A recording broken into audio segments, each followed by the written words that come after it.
Kencangkan sabuk kalian, karena kita akan masuk ke cerita manhwa paling gila.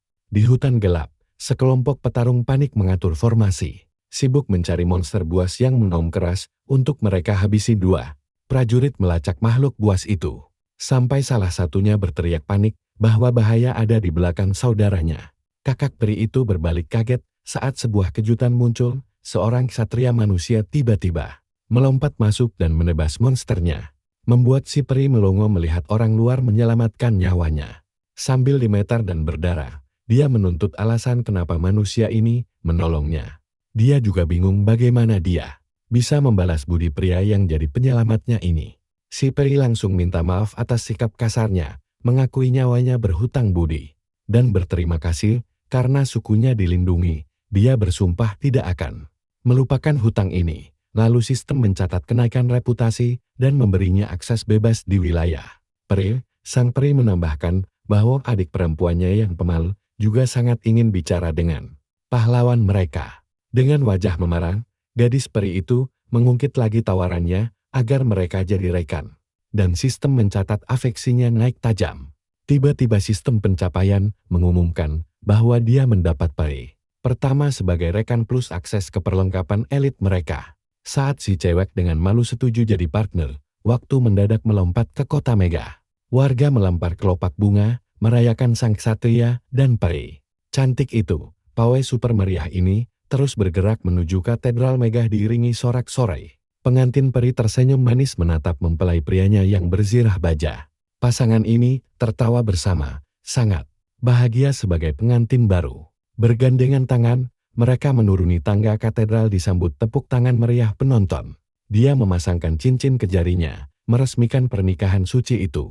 Mereka berciuman sementara sistem mengumumkan pria itu sebagai manusia pertama yang menikahi peri. Suara seorang pria tiba-tiba menghentikan video itu, menandakan akhir dari presentasi. Lampu panggung langsung menyala terang benderang. Di sana, sang presenter menjelaskan bahwa Aris bukan game biasa karena karakternya digerakkan oleh kecerdasan buatan yang memiliki penilaian dan kehendak. Sambil tersenyum, dia mendeklarasikan Aris berfungsi sebagai dunia baru. Penonton yang shock mempertanyakan apakah itu benar-benar cuplikan game karena terlihat sangat nyata. Yang lain mengaku tidak pernah mengira itu animasi komputer dan membayangkan dampak gilanya jika ini sungguhan. Presenter menegaskan ini bukan sekadar game super realistis, melainkan dunia baru ciptaan Kurum Corporation. Dia menjelaskan adanya dewa tertinggi Aris yang mengawasi pemain dan memberikan kekuatan mutlak yang sangat dahsyat. Berdasarkan pencapaian mereka, layar menampilkan avatar dewa dan pertempuran epik, menunjukkan potensi mutlak di dalam Aris.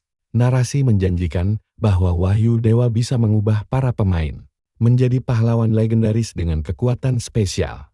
Ditambahkan juga bahwa pemain bisa membangun faksi dan berkuasa sebagai raja, mencapai apapun yang ada di dunia nyata. Presenter mengklaim bahwa hal yang mustahil di dunia nyata pun bisa terwujud di Aris. Seorang penonton ragu ini 100% benar, tapi kualitas gila ini membuatnya sangat ingin main. Kerumunan meledak hebat, meneriakkan nama sang presenter dan menanyakan cara membelinya. Sementara narasi menyebut Aris rilis tahun 2045. Fakta mengungkap game ciptaan si jenius Lee Hsien merombak budaya global dan cepat menembus 1 miliar pemain. Setahun kemudian, para pemula berkumpul di desa awal Aris. Takjub karena rasanya lebih nyata dari liburan sungguhan.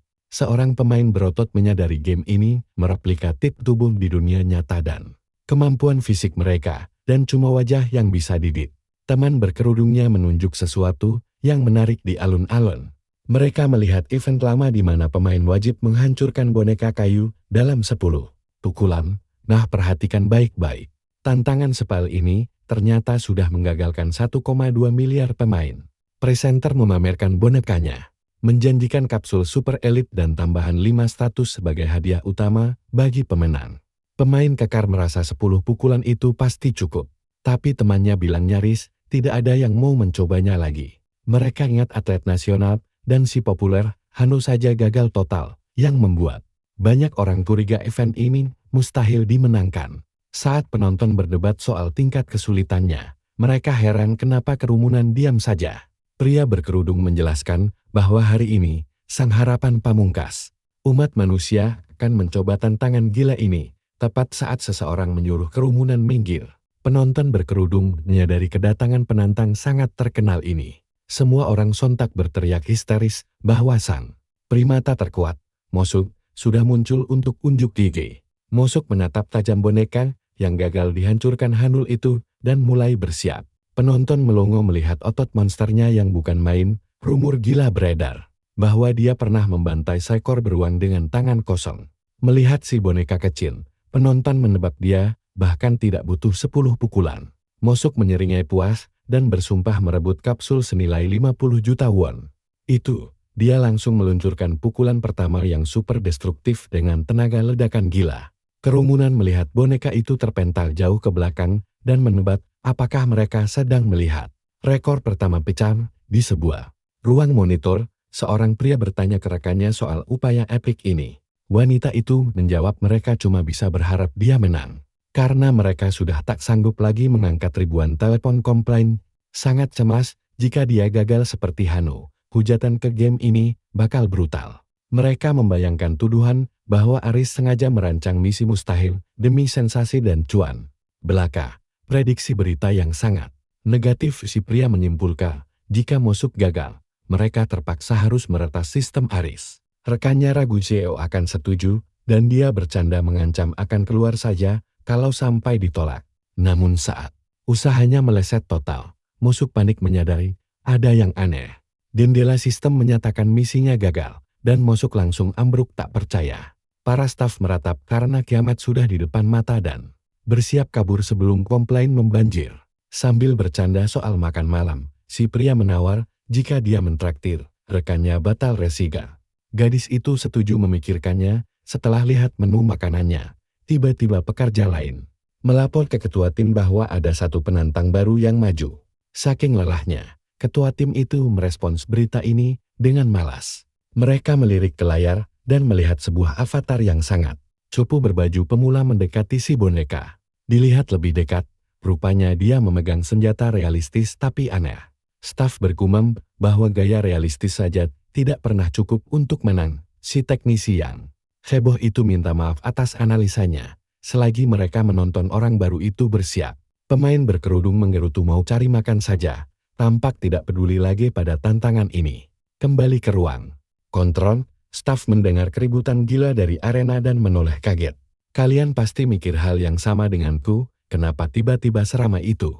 Mata sang ketua tim melotot ke layar, melihat pantulan boneka kayu sebagai target. Kilatan merah seketika memperlihatkan boneka itu terbelah hancur, berkeping-keping dengan brutal. Sistem langsung menyiarkan pesan dunia, memberi selamat kepada sang pemain yang resmi menjadi orang pertama penghancur boneka kayu. Notifikasi memberikan tambahan 5 ke semua status dan 200 ketenaran untuk penantang. Misterius itu, staf melongosok, bertanya-tanya siapa identitas aslinya. Mereka bingung bagaimana seseorang masih punya fisik segila itu, padahal Mosuk dianggap kandidat terakhir. Pria itu menebak sang pemenang ini mungkin cuma orang biasa yang sedang asik jongkok membawa senjatanya. Mendadak dia menyadari kejanggalan aneh pada pedang itu dan langsung menyuruh cek peringkat. Teknisi buru-buru memindai datanya. Dia terkesiap kaget saat hasilnya keluar, lalu melaporkan data yang sangat ganjil. Dan bosnya membalas situasi ini memang sudah cukup gila. Fakta mengungkap cahaya pedang itu aslinya adalah senjata raid epic yang jauh melampaui level pemula biasa. Ketua tim pun langsung terdiam bisu, otaknya tak sanggup mencerna bagaimana pemula bisa mendapat item epic. Wajah sang pemenang yang setengah tertutup itu tetap terlihat santai. Para pengamat penasaran siapa pria ini dan apa identitas aslinya. Cerita lalu beralih ke dentingan keras logam yang bergema di sebuah bengkel. Tempa, api mengaum di tungku super panas yang memeras keringat dari tubuh pekerja. Setiap pukulan palunya mengirimkan percikan api beterbangan diiringi dentang keras logam. Seorang pemuda memanggil ayahnya. Menatapnya banting tulang di tungku menyala. Dia memanggil lagi saat ayahnya terus sibuk menempa bajan sang anak. Ragu sejenak, lalu meraihnya dengan cemas. Sambil menangis, dia bilang pada ayahnya bahwa dia sudah pulang. Memeluknya dari belakang, dia bersumpah akan selalu melindunginya. Ayahnya merespons pelan, menyadari kehadiran putranya. Jadi apa yang kita dapatkan dari kisah ini? Bersama ingatan yang menyatu dalam kobaran, sang anak sadar tekadnya menyala. Dan si ayah merasa jiwanya ikut terbakar. Ikuti ceritaku. Kita mulai dengan anak yang berteriak ketakutan. Memohon ayahnya lari dari kobaran api, sang ayah mendengarnya. Lalu, anak itu terbangun dari mimpi buruk, air mata membasahi wajahnya. Duduk di ranjang, dia sadar mimpi yang sama terulang lagi. Layar beralih ke lobi rumah sakit di Seoul. Seorang pria bersantai sambil mengobrol, mengejek orang-orang yang berharap bisa menghancurkan boneka kayu itu. Menurutnya, kekuatan fisik saja tidak cukup. Protagonis kita, dengan wajah penuh luka dan tertutup rapat, memanggil namanya. Temannya mengeluh, karena dipanggil pada siang hari. Padahal, sudah dilarang. Dia bertanya harus berbuat apa karena malam hari tidak bisa bertemu. Dan dilarang menjenguk ayahnya. Duduk bersama, sang protagonis dengan lelah bertanya. Apa maunya? Kesal karena pakaian tebalnya terus dijek. Protagonis kita mendadak terdiam seram. Dia bertanya dingin, apa temannya ingin mati?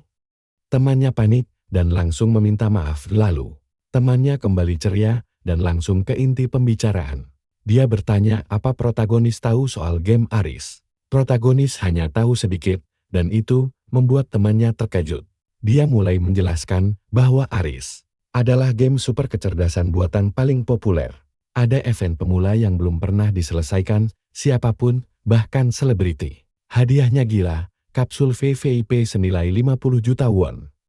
Dia dengan semangat mengajak mencoba meski peluangnya sangat kecil.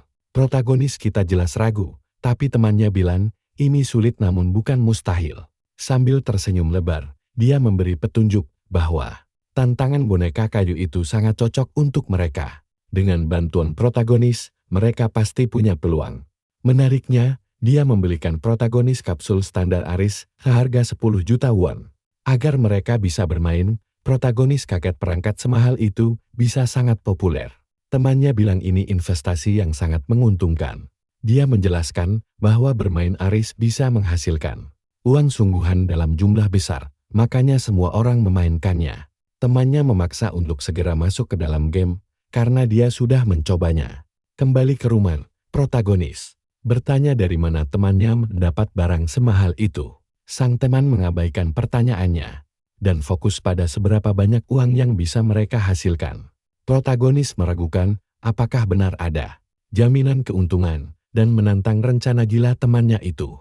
Sang teman bersikeras ini adalah investasi, dan sangat yakin mereka pasti punya peluang besar jika protagonis ikut bermain. Perhatikan baik-baik, disinilah segalanya berubah. Protagonis kita frustrasi dan bertanya apa peluang mereka. Temannya menyuruhnya mendengarkan dengan saksama cara kerja Aris. Ternyata, Aris memiliki kelas pandai besi. Dia memuji betapa hebatnya kelas itu. Sambil menunjuk dramatis, dia mengingatkan bahwa protagonis adalah putra satu-satunya dari master pengrajin terkenal di dunia. Fakta ini membuat sang protagonis menjadi pewaris tunggal. Jadi boneka kayu itu pasti hal sepele. Protagonis akhirnya sadar rencana ini bergantung pada bakat pandai besinya. Dia melepaskan topinya, bersiap menunjukkan wajah aslinya. Dia mengaku sejak kecelakaan itu, dia tidak pernah memperlihatkan kondisinya pada temannya. Dengan luka bakar mengerikan, dia bilang bahwa inilah dirinya yang sekarang, dan merasa tidak pantas mencoba apapun. Kisah kembali ke hari kecelakaan itu, saat dia berlari menuju bengkel pandai besi. Tiba di sana, bengkelnya sudah habis ditelan kobaran api. Sang ayah tertindih puing-puing di tengah neraka api. Sang anak berteriak histeris. Dia nekat menerobos kobaran api demi ayahnya.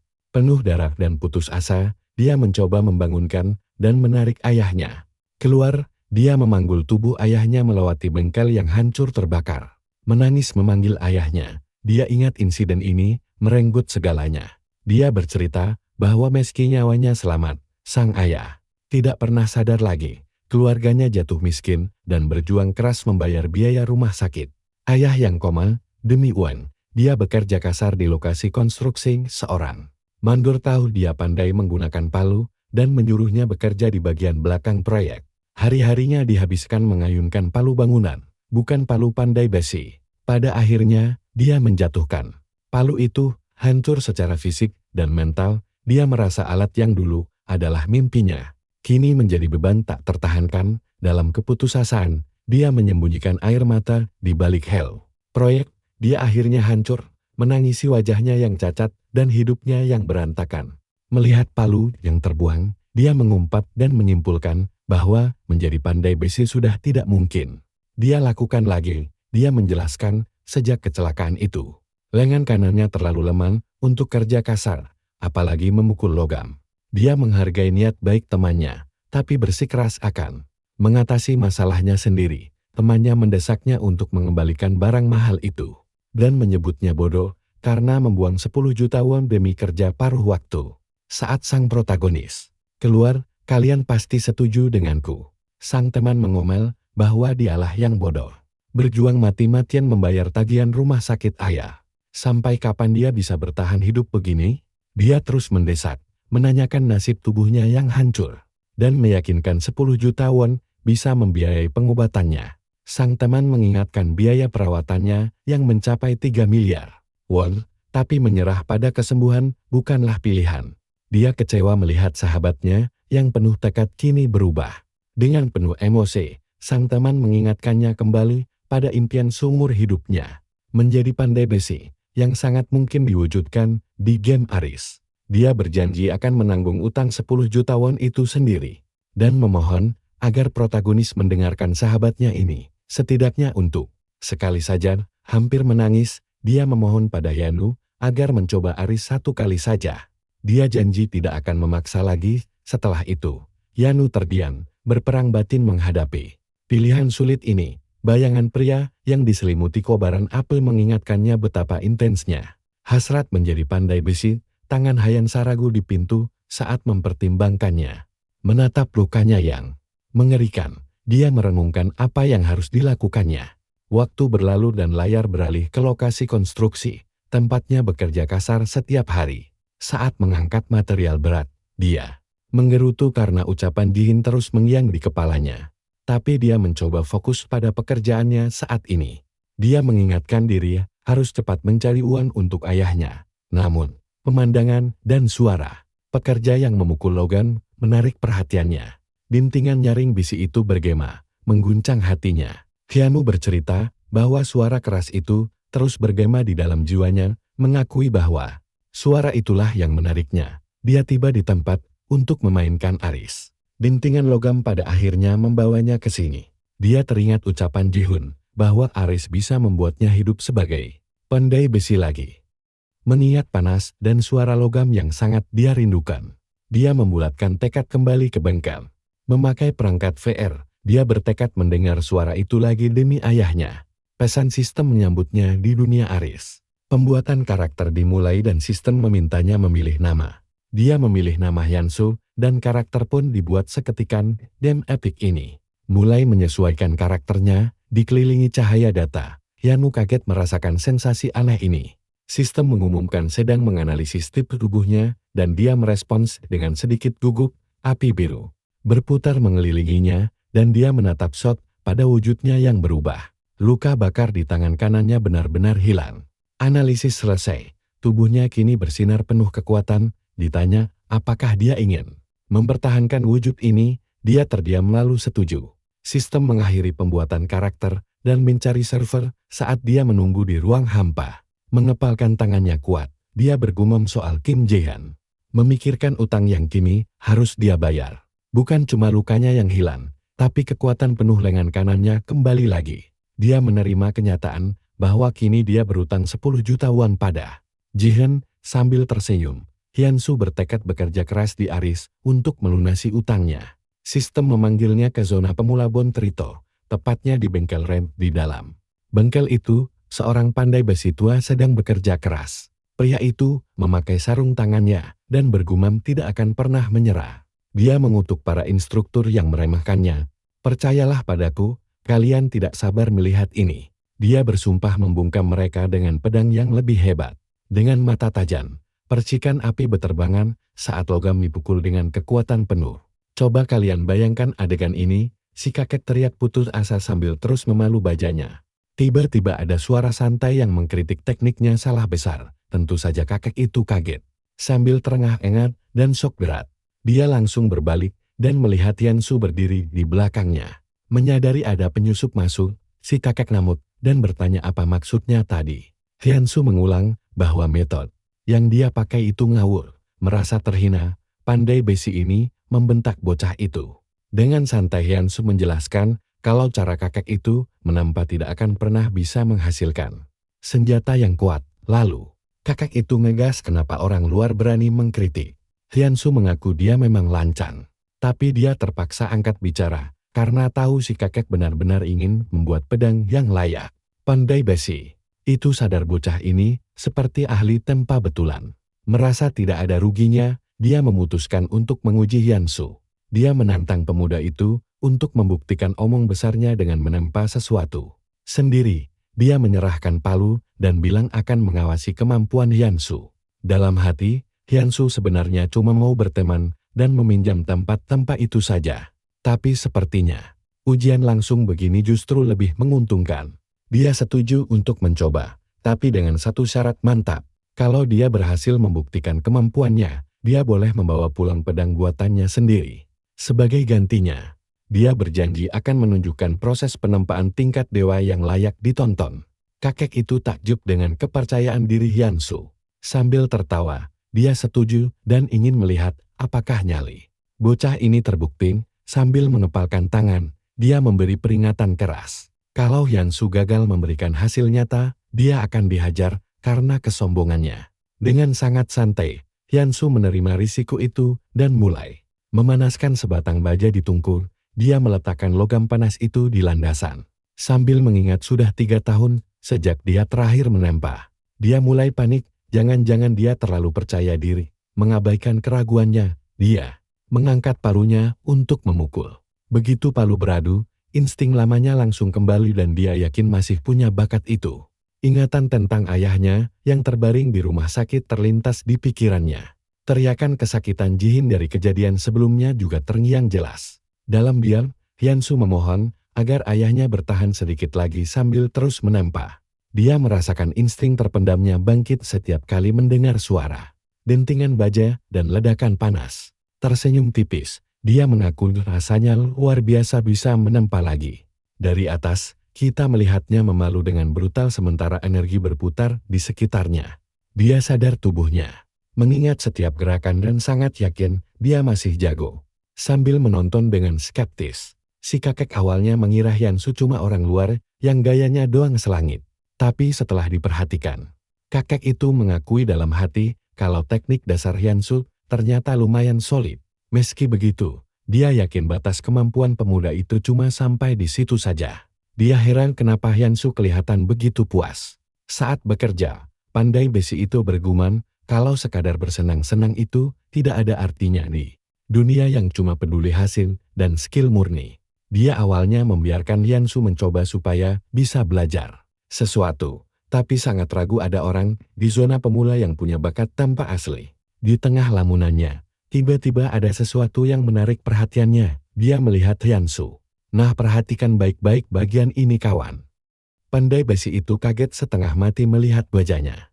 Ternyata Hyunsu sedang melipat dan menempa ulang logamnya dengan teknik tingkat dewa. Dia menganalisis kalau metode gila ini pasti membuang semua kotoran sekaligus memperkuat bajanya. Kagum berat. Si kakek heran kenapa dia tidak pernah memikirkan cara sederhana yang ternyata sangat efektif. Ini dan penasaran apakah cara itu sungguhan berhasil. Tidak percaya dengan matanya sendiri, dia harus memastikannya. Dia langsung menyiapkan skill penilaiannya. Curiga jangan-jangan gaya pamer Hyunsu ini cuma tipuan belaka. Jendela sistem menunjukkan bajanya sudah naik dari tingkat D ke tingkat C. Shock berat, kakek itu maju mendekat, merasa hal ini benar-benar mustahil. Dia mengakui kalau dia memang bisa menempa baja tingkat C, tapi belum pernah melihat kualitas naik secepat ini. Akhirnya percaya Hyunsu tidak bohong, dia tetap yakin tingkat C pasti batas maksimalnya. Dia merasa mustahil bagi pemuda itu untuk meningkatkan bahannya lebih dari level ini dan membiarkan bocah itu lanjut memalu. Si kakek bergumam pahit bahwa tanpa kemampuan formal, trik murahan tidak akan mengubah hukum dunia ini dan percaya nasib Hyunsu pada akhirnya sama mentoknya dengan dirinya. Pagi hari tiba dengan damai di luar tanpa tempa. Sinar matahari masuk saat kakek itu terbangun, sadar dia ketiduran semalaman. Sambil meregangkan badan di kursi, dia mengeluh kelelahan gara-gara begadang menonton orang luar itu. Tiba-tiba merasakan sesuatu yang aneh, dia langsung terperanjat kebingungan. Dia melihat pemandangan gila di mana Hyunsu ternyata masih terus menempa di landasan.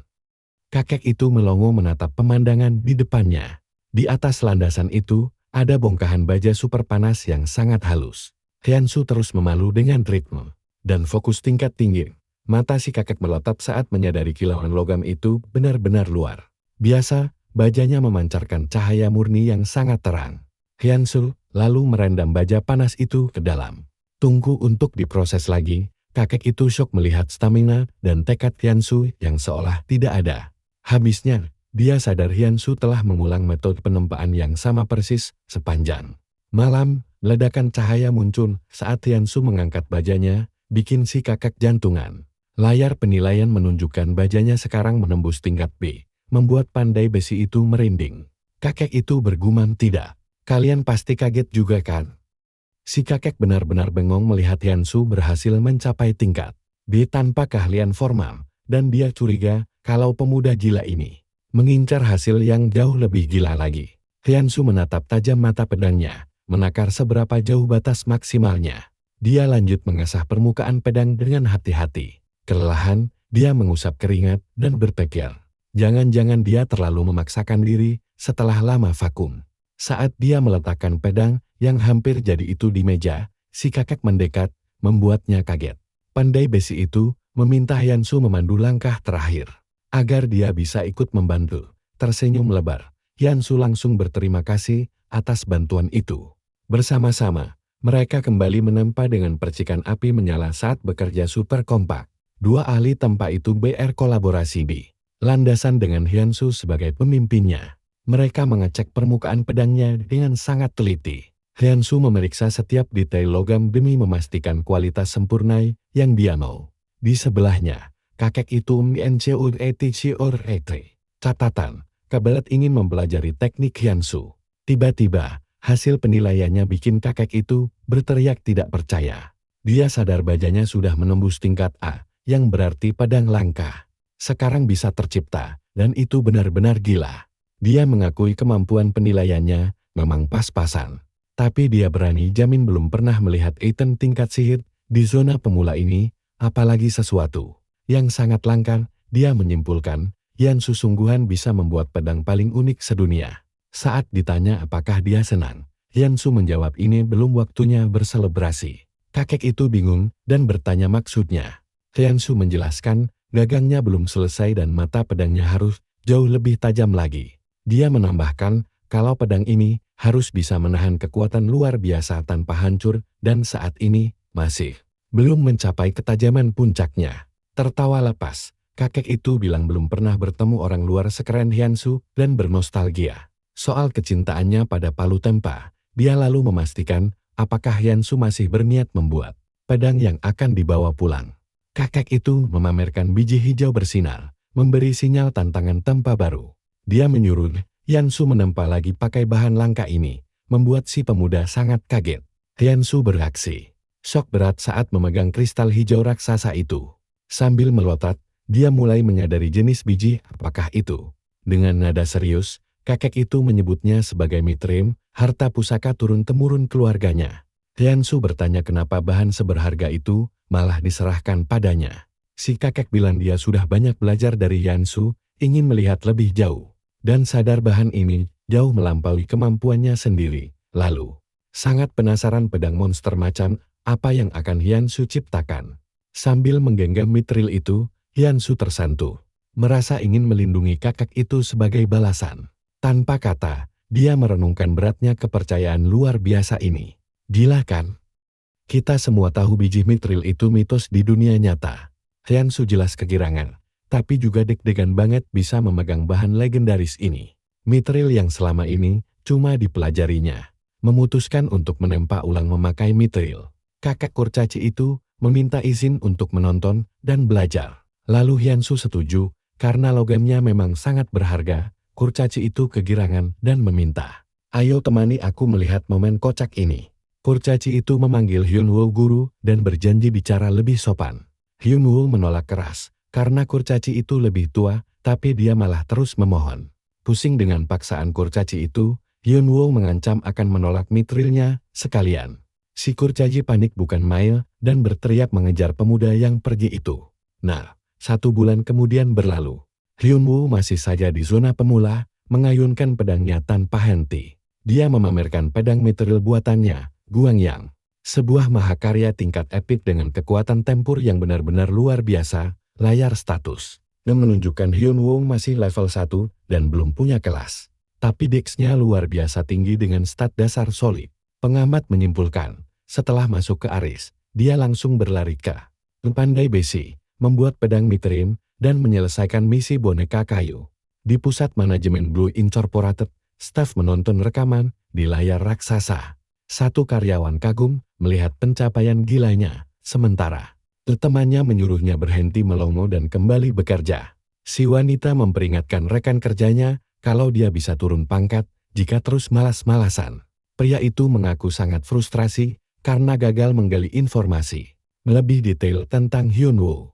Wanita itu membacakan data pribadi Hyunwoo dan mencatat dia bermain dari rumah temannya. Dia menegaskan mereka sudah tahu lokasi aslinya dan sedang mengecek datanya karena pemuda itu baru saja mendaftar kapsul VVIP.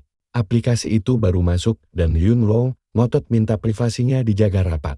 Rekannya kaget bukan main karena Hyunwoo benar-benar ingin tetap anonim. Dia membenarkan Hyunwoo keras kepala soal identitasnya dan heran kenapa. Padahal, kalau ketahuan, dia pasti dipuja layaknya selebritas. Tapi mereka yakin, Hyunwoo pasti punya alasan khusus. Ketua tim bertanya posisi Hyunwoo di dalam game. Asistennya menjawab ragu-ragu. Dia melaporkan, Hyunwoo baru saja masuk ke arena latihan berburu dan di dalam sana.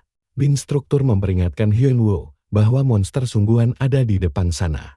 Melihat level Hyunwoo, sang instruktur bilang pemain level 1 mustahil lulus ujian ini, dan menyuruhnya putar balik, memperkenalkan diri sebagai Reson. Instruktur arena berburu itu dengan ketus menyuruh Hyunwoo berburu kelinci saja daripada buang-buang waktunya. Hyunwoo bingung kenapa Reson tidak bisa melihat stat luar biasanya, lalu ngotot dia sama sekali tidak buang-buang waktu. Kesal tapi mengalah, Reson menyuruh Hyunwoo memilih pedang apa saja dari rak dan maju. Hyunwoo mengambil sebilah pedang lalu bersiap mengajukan permintaan. Perhatikan baik-baik momen ini. Dia bertanya, apa boleh memakai pedang mitril buatannya sendiri. Narasi menjelaskan, Hyunwoo sengaja bertahan di zona pemula sebulan penuh bukannya 30 menit dan menaikkan stat dasarnya secara gila-gilaan. Dia satu-satunya pemilik pedang raid epic zona pemula, tapi tetap level 1 tanpa kelas. Blue Incorporated mencatat bahwa, bahkan dibanding pengrajin veteran dan pro, kasus Hyunwoo sangat tidak normal. Seorang petinggi menimbang apa mereka harus menyerahkan anomali ini pada Super Eye Game, Aris, tanpa campur tangan.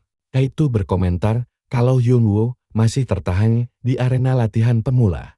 Ai menyimpulkan, Hyunwoo mungkin tidak tahu nasib apa yang menantinya. Sambil menonton, Ai memutuskan melihat sejauh mana pemuda ini bisa melangkah. Reson mengerutu dalam hati, karena bocah sombong ini ngotot memakai pedangnya sendiri. Melihat senjata itu buatan tangan, Reson bertanya apa Hyunwoo ingin jadi pandai besi. Reson mencibir.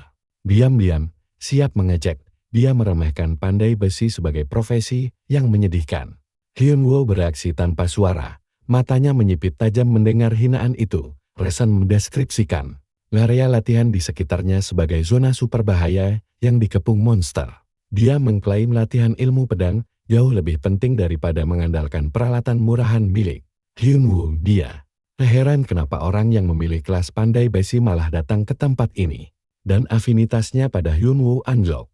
Hyunwoo merenung, penghinaan terhadap mimpi pandai besi ini adalah sesuatu yang sering dia temui di dunia nyata. Dia membandingkannya dengan Aris, di mana usaha pandai besinya akhirnya bisa diakui secara adil. Reson yang merasakan keseriusannya bertanya, siapa yang memberi keyakinan itu? Hyunwoo malah bertanya siapa pendekar pedang lulusan terbaik dari pusat pelatihan ini. Dia lalu minta diberikan ujian yang jauh lebih sulit dari semua pendekar pedang itu. Reson tersinggung. Dia pikir meski cuma instruktur lokal, dia punya mata tajam karena telah melatih banyak orang. Hyunwoo dengan tenang percaya pada kemampuannya sendiri, menilai bakat sebagai seorang guru. Reson murka melihat pemula berani bicara sesombong itu. Terprovokasi, Reson memutuskan setuju dan menawarkan ujian ekstrem untuk Hyunwoo. Dia menyuruh Hyunwoo mengikutinya untuk memulai ujian khusus tersebut. Reson menjelaskan tugas aslinya mengajar dasar. Tapi kadang dia memberi ujian khusus untuk bakat luar biasa. Dia membawa Hyunwoo ke arena dan menyiapkan apa yang dia sebut ujian terberatnya. Ujian ini memunculkan Goblin Gesit level 6. Dan Reson bertanya apa Hyunwoo yakin mau lanjut. Reson menegaskan, karena Hyunwoo ngotot meminta tantangan sembrono, kegagalan berarti dia dilarang main seminggu dan harus berburu kelinci. Kalian pasti merinding melihat ini. Hyunwoo malah bertanya, apa tahap ketiga adalah yang terakhir? Reson sangat shock. Hyunwoo berpikir sejauh itu. Hyunwoo bilang ingin menyapu bersih semua tahap sampai level tertinggi sekaligus. Reson murka, mengira Hyunwoo meremehkan pentingnya latihan. Dengan sangat marah, dia menarik rantai untuk membuka lebih banyak gerbang. Nur teriak menyuruh Hyunwoo maju dan mencoba. Gerbang terakhir mengungkap monster tahap keempat yang jauh lebih mematikan. Goblin gila level 15. Lawan terkuat di sini, melesat keluar. Reson membatin. Bahkan di seluruh dunia, sangat sedikit pemain yang lulus tahap 3, dan tidak ada yang mengalahkan tahap keempat. Dia menekankan belum ada satupun yang lolos. Goblin-goblin Gesit itu meluncurkan serangan kilat ke arah Hyunwoo. Mereka melesat dengan kecepatan gila, menguji refleksnya. Hyunwoo bersiap, mengangkat pedang untuk menangkis. Dia beradu senjata langsung dengan salah satu Goblin, bertukar serangan brutal. Bilahnya menunjukkan tanda tekanan saat pertarungan memanas. Sebagai pandai besi, Hyunwoo tahu pasti beban yang ditanggung senjatanya. Dia segera mengaktifkan kekuatan. Pedangnya menggenggam erat saat cahaya hijau berkumpul. Memakai skill bercahaya, serangan, dan pertahanannya melonjak drastis. Bersiap melepaskan tebasan mob, Hyunwoo takjub dengan kualitas bawaan senjatanya saat benda itu melepaskan tebasan kilat. Dia menebas Goblin Gesit dalam satu pukulan. Yakin senjatanya tak tertandingi. Goblin memekik saat serangan baliknya melintas di depan mata Hyunwoo. Goblin lain mendaratkan serangan kritikal brutal kerusuk Hyunwoo. Hyunwoo terpental mundur dan terluka parah. Reson membatin, tentu saja serangan kritikal instan Goblin Gesit menjadikannya musuh alami. Para pemula. Dia mulai berpikir, sebagus apapun peralatannya, kurang skill tetap berakibat fatal, tapi Reson langsung sadar ada yang aneh. Hyunwoo mengerang kesakitan, tapi tetap berdiri tegak. Sebuah layar status menunjukkan HP-nya masih 82%. Reson shock level 1 menahan kritikal. Hyunwoo sadar tempaan sebulan meningkatkan kekuatan dan stamina cukup untuk bertahan. Reson memperingatkan bahaya, sebenarnya baru saja dimulai. Goblin gila menjerit, sepenuhnya masuk ke medan tempur. Reson mengenalinya sebagai Goblin gila, sang musuh pamungkas. Makhluk beringas itu menggunakan skill mematikan bernama duri gila, meluncurkan rentetan serangan. Hyunwoo membalas dengan tebasan brutalnya sendiri, menolak mundur. Dia terkena efek status seperti pusing dan penurunan penglihatan, tapi terus mengayunkan pedang. Meski kena debus, matanya menajam penuh tekad. Reson mengakui bocah ini memang hebat, tapi yakin dia sudah mencapai batasnya. Saat goblin-goblin mengerumuni, Reson mengira pertarungan berakhir dan riwayat Hyunwoo tamat. Tapi Hyunwoo menyuruh dirinya fokus, mempercayai pedang buatannya, dan bertarung mati-matian. Dengan tekad tenang, dia memutuskan mengerahkan segala kemampuannya. Dia melepaskan serangan kilat mematikan ke arah goblin gila. Pasif pedangnya, pedang Gesit, aktif, meningkatkan kecepatan serangannya secara gila-gilaan sesaat. Serangan kilat Hyunwoo membelah musuh dalam satu tebasan mematikan. Dia yakin senjata dan statusnya mampu mengatasi celah level raksasa ini. Pengawas A di dunia nyata menatap tajam pertaruhan Hyunwoo. Staf perusahaan shock berat, Reson ternganga tak percaya. Hyunwoo mendarat dengan gaya dramatis. Gila kan? Kita semua pasti penasaran kelanjutannya. Sini kumpul. Kita tonton aksi gila Hyunwoo tebas semua goblin. Notifikasi sistem pastikan goblin gila dan pasukan cepatnya tumbang. Reson tertawa tak percaya, takjub melihatnya. Dia memuji tebasan Hyanu yang kaku tapi super efektif karena memaksimalkan kekuatan pedang. Mengira dia pernah latihan, Hyanu membalas pandai besi harus bisa pakai senjatanya. Reson akhirnya paham dan sangat terkesan dengan dedikasi Hyanu. Tapi si Hyanu cuma merendar, masih agak canggung jadi pusat perhatian. Melihat otot dan luka di lengan Hyanu sebagai bukti latihan keras, Reson jadi paham. Dia akui Hyanu pandai besi sejati, minta maaf, dan afinitasnya penuh. Menghargai bakatnya, Reson minta Hyanu dengarkan satu tawaran langka. Dia menyarankan Hyanu ambil kelas legendaris Madlord, dan pilihan misi epik itu langsung muncul. Di markas Blue Incorporated, para staf kaget bukan main ada pemain yang ditawari kelas Madlord. Misi legendaris ini bahkan melampaui kelas epik Satria pada umumnya. Ini bikin Hyanu langsung masuk daftar pantauan khusus. Satu staf bilang ini kabar baik sekaligus mengkhawatirkan. Sistem memperingatkan, sekali misi diterima, tidak bisa mundur. Reson menjelaskan bahwa Madlord memimpin ratusan ksatria gila dan merupakan sosok paling agung. Dia menggambarkannya sebagai pahlawan pelindung dunia yang sangat luar biasa hebat. Lewat jalur ini, Hyanu bisa jadi raja semua ksatria. Tapi sungguh di luar dugaan, Hyanu menolaknya dengan sopan dan mulai menyatakan keyakinan hatinya. Dia tegas ingin tetap jadi pandai besi saja, bukan ksatria. Sistem AI mengaku pilihan itu sangat cocok dan staf tersenyum kagum melihat keputusannya. Reson langsung bereaksi dan sangat tersentuh. Dia memuji Hyanu benar-benar luar biasa. Hyanu sendiri teringat masa lalu saat mengira takkan bisa pegang palu lagi. Coba tebak, di game inilah hidup barunya sebagai pandai besi dimulai. Misi tersembunyi muncul untuk menemui Lord Barnes. Reson memberinya surat rekomendasi penting.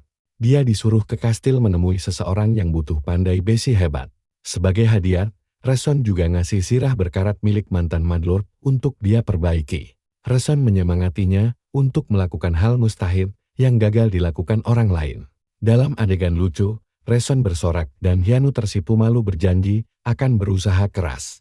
Kembali ke Blue Incorporated, pengamat mencatat Hyanu berhasil selamat dari krisis awal dan mempertahankan potensinya yang sangat besar untuk berkembang pesat. Mereka bahas peluangnya mencapai puncak, mungkin naik tingkat jadi dewa pandai besi. Sistem mengumumkan area latihan selesai, misi utama dimulai, dan Hyanu dipindahkan. Saat dipindahkan, narasi bilang perjalanan aslinya baru saja dimulai. Efek digital perlihatkan avatarnya melesat melewati data di luar kapsul. Hyanu lock out dari Aris. Teringat beban hidup, dia buru-buru memikirkan tagihan gas. Dia duduk merenung di apartemen kecilnya, mengecek ponsel sambil pusing memikirkan biaya hidup. Apalagi biaya rumah sakit ayahnya juga mencekik. Tiba-tiba Jihan menelponnya, bertanya apa dia sudah berhasil menyelesaikan area latihan pemula itu, atau belum. Hyanu menjawab baru dapat misi dan sampai di desa utama. Jihan girang banget, memberitahu sekarang dia bisa buka rumah lelang dan memintanya mengecek. Jihan menjelaskan pemain merakit barang penting, lalu menjualnya di lelang demi gold. Gold itu ditukar uang beneran. Makanya banyak yang jadikan Aris pekerjaan utama. Jihan bilang main Aris bikin dia sadar betapa luar biasanya pedang buatan Hyanu dan pamannya di dunia nyata itu benar-benar bakat yang sangat langka. Hyanu ingat Jihan pernah bilang kapsul sinkronisasi penuh bakal bikin keahlian pandai besinya. Menggila, dia berterima kasih banget sama temannya itu lewat telepon. Habis tutup telepon, dia tambah semangat sambil makan, merasa jalan ke depannya sudah jelas. Dia mau fokus merakit dan selesaikan misi cari gold, sambil jaga stamina. Sambil berlari, dia sadar meski cuma game, capeknya berasa kayak beneran menempa besi. Dia lari mati-matian keliling taman kota demi melatih fisik aslinya. Terengah-engah, dia mohon ayahnya yang koma bertahan sedikit lagi. Dengan tatapan tajam, dia bertekad buat ayahnya sadar, lalu login kembali ke dunia Aris. Nah, disinilah bagian terserunya buat kita tonton. Dia tiba di wilayah Bear. Sistem langsung menyambungkannya ke rumah lelang. Dan dia menamai tokonya Hyans Forge. Di dalam game, peta bengkel raksasa melayang mulai terbentuk di langit. Hyanu melongo kagum melihat peta baru itu memadat tepat di bawah kakinya. Sistem mengumumkan peta Forge of Power tercipta. Pesan lain memberinya akses lelang dari mana saja. Sambil duduk, dia bingung apa yang mau dijual duluan. Sadar cuma punya pedang tas dan Lightbringer. Jendela pedang tes menunjukkan kelas langka, seharga 70 gold. Ingat pesan Jihan, dia pasang harga awal 100 gold. Berharap ada kabar baik, dia keliling desa buat pelajari sistem game sambil menunggu hasil. Tiba-tiba, efek notifikasi terang muncul, tanda ada yang menawar lelangnya. Di tempat lain, seorang pemain di dalam kapsul membuka matanya karena kaget melihat notifikasi. Dia langsung terperanjat melihat apa yang terjadi di layar. Banyak pemain mulai mengecek ponsel mereka. Melihat daftar perlangan pedang pertama Hyanu, mereka takjub ada barang rakitan level 1 muncul di pasaran. Di aula lelang, orang-orang melongo lihat detail pedangnya. Syok berat karena dibuat oleh orang tanpa kelas. Banyak yang heran kenapa tawarannya terus melonjak gila-gilaan. Harga pedang pertamanya meroket jauh di atas 100 gold. Sementara itu, bawahan Golden Shield Guild panik menelepon wakil ketua guild buat lapor. Dia teriak, kalau lelang pedang ini gila. Lambang Golden Shield Guild muncul, menandakan organisasi kuat. Anggota guild heboh membahas rumor pembuatnya. Rumornya, pembuat pedang itu level 1 tanpa kelas, tapi bisa bikin senjata terbaik dari bahan murah dengan opsi peningkatan.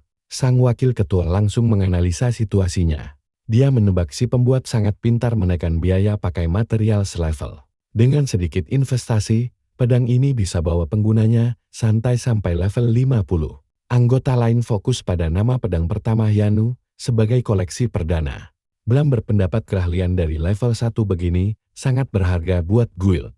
Blam langsung menanyakan pendapat wakil ketua. Dia sadar beli karya pertama ini bakal menaikkan gengsi guild mereka secara drastis. Lalu memuji ide Blam dengan bangga. Dia menyuruh Blam untuk segera membelinya. Kembali ke game, Hyanu tersipu, merasa canggung karena pedang kasarnya malah jadi tontonan publik. Berjalan di desa, dia merasa konyol karena pedang itu cuma buat latihan awal. Tapi tiba-tiba, notifikasi sistem muncul mengabarkan pedangnya sudah laku terjual. Dia buka papan peralatannya dan kaget setengah mati, gak nyangka barangnya laku secepat itu. Dia mulai mikir apa 100 gold tadi kemahalan ya. Pas mengecek hasil akhirnya, matanya melotot kaget. Dia teriak heboh lihat pedangnya laku setara 1 juta won. Dia nyengir karena kewalahan bahagia. Sumpah, kita pasti kaget banget dia mendadak kaya. Cak pemenangnya, ternyata Blam dari Golden Shield Guild. Dia baca nama itu sambil shock berat. Pegang teh kalian, karena kita akan melihat kehebohan besar. Dia mendapat pesan selamat atas artefak pertamanya. Sekaligus tawaran kontrak eksklusif dari guild super elit bernama Perisai Emas. Hyun-Soo langsung mengenali guild pandai besi yang sangat terkenal itu. Dia sampai melongo melihat mereka punya 780.000 pengikut. Mengingat ucapan Jun, mencari pengikut itu jauh lebih susah daripada sekadar naik level. Narasi menjelaskan, makin banyak pengikut berarti makin banyak perhatian pemain, yang ujung-ujungnya menghasilkan tuan besar. Hyun-Soo buru-buru mengecek jumlah pengikut tokonya sendiri. Dan ternyata bengkel Hyun cuma punya 82 pelanggan setia, kocak abis. Saat dia membuka pesan guild itu, tiba-tiba puluhan surat tawaran rekrutmen berterbangan mengelilinginya. Penjualannya benar-benar viral. Sistem langsung heboh memberitahukan bahwa pesan rekrutmen dari berbagai macam guild terus membanjiri tanpa henti. Narator bilang, di dunia Aris, pandai besi sejati sudah mulai punah. Jadi, semua orang sangat kehausan mencari pengrajin dewa sepertinya. Nilai seorang pengrajin di sini bisa dihitung menggunakan data super akurat. Sebuah helm berkilau muncul sebagai contoh betapa kerennya karya yang bisa diukur dengan angka. Tapi tunggu, Hyun-Soo merasa ini belum saatnya bergabung dengan guild manapun. Setengah dari kemampuannya saja belum dia tunjukkan. Sambil menatap rumah mewah milik sang lord, dia yakin nilai aslinya baru saja dimulai. Sementara itu, di dalam rumah, Lord Barnes sedang bertanya pada bawahannya, Bal, apakah sebuah artefak langka benar-benar mustahil untuk diperbaiki? Bal sok tersenyum dan menyuruhnya berpikir matang. Soal risiko terburuknya, Barnes curhat bahwa proses perbaikan bisa menghancurkan artefak itu. Selamanya, jadi tugas ini harus diserahkan pada tukang servis nomor 1 di ibu kota, yang sayangnya sangat tertutup dan anti keluar kandang. Sambil menghela napas berat, Barnes mengaku tidak bisa meninggalkan pekerjaannya untuk pergi ke ibu kota. Dia menatap pusaka peninggalan ayahnya yang sudah hancur itu dengan sangat sedih, sebuah busur langka tiada dua. Diam-diam, si Bel ternyata hanyalah seorang penjahat level 100 yang memakai keahlian menyamar untuk berpura-pura jadi pandai besi. Wah, saatnya panen Tuan Ning, pikirnya. Barnes mulai berhitung dan menyebutkan biaya perbaikan sebesar 300 koin emas. Sekarang perhatikan baik-baik, tepat sebelum kesepakatan penipuan itu terjadi. Hyun-soo mendadak muncul di pintu dan memotong pembicaraan. Sambil melangkah maju, dia menunjuk busur pusaka itu dan dengan santai mengklaim bisa memperbaikinya langsung di tempat. Bel langsung naik pitam dan mengumpat karena mangsanya disabotas. Lord Barnes yang kaget setengah mati memastikan lagi apakah Hyun-soo benar-benar sanggup. Bel menatap sinis, sangat kesal karena Hyun-soo berani berjanji memperbaiki busur hangus itu. Secara instan, Barnes pun bertanya pada penjaga siapa sebenarnya bocah ini. Penjaga menjelaskan kalau Hyun-soo datang membawa surat rekomendasi dari instruktur Rason di arena pelatihan pemula. Barnes mengingat sosok instruktur itu.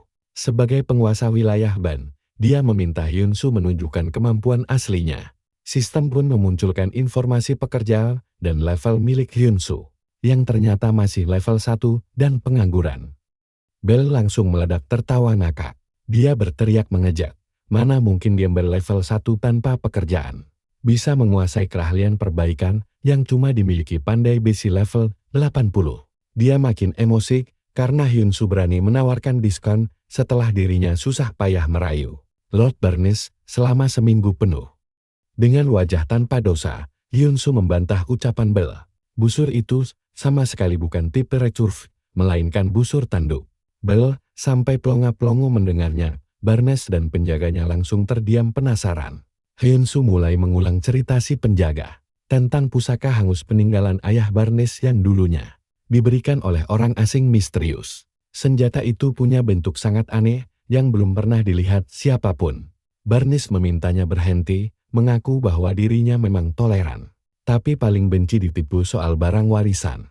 Dia memperingatkan Hyun-soo agar bertanggung jawab atas semua ucapannya. Bukannya takut, Hyun-soo malah minta izin untuk memeriksa detail busurnya. Dia merasa meski desainnya aneh, bisa jadi senjata ini dibuat dari bahan lokal di wilayah ini sendiri. Hyun-soo bilang dia melihat lukisan monster banteng super besar di aula, lalu mengaitkannya dengan material dari dunianya sendiri. Di dunianya, tanduk banteng adalah bahan kerajinan kelas atas. Dia menunjuk ke arah busur hangus itu dan menemukan keanehan luar biasa pada lekukannya yang menggunakan urat paus raksasa, bukan urat sapi biasa. Barnes pun akhirnya membenarkan bahwa sang pembuat busur adalah sahabat ayahnya, sekaligus pandai besi. Lukisan itu memang menunjukkan migrasi monster banteng raksasa, yang tanduk dan urat pausnya merupakan tebakan yang sangat gila, Kak Aiger. Hyun-soo menyimpulkan bahwa busur itu ternyata dibuat dari bahan lokal terbaik. Si penipu Bel akhirnya terpaksa mengakui kalau analisis tak terduga ini bahkan tidak bisa dilihat oleh pandai besi level 100. Barnes mengaku dia sangat sedih melihat pusaka ayahnya hancur dan ingin mencari penyelamat. Saking tersentuhnya, Barnes langsung memberikan misi perbaikan itu pada Hyun-soo. Sistem merespons dengan hadiah luar biasa sebesar 500 koin emas. Bel pun langsung diusir pergi, karena tenaganya sudah tidak dibutuhkan lagi. Dengan wajah ditekut, Bel melangkah keluar sambil menyumpah serapat di dalam hati. Sambil merapalkan nama Hyun-soo, dia bersumpah akan membalas dendam suatu hari nanti. Kembali ke Barnes, dia bertanya bahan apa saja yang dibutuhkan.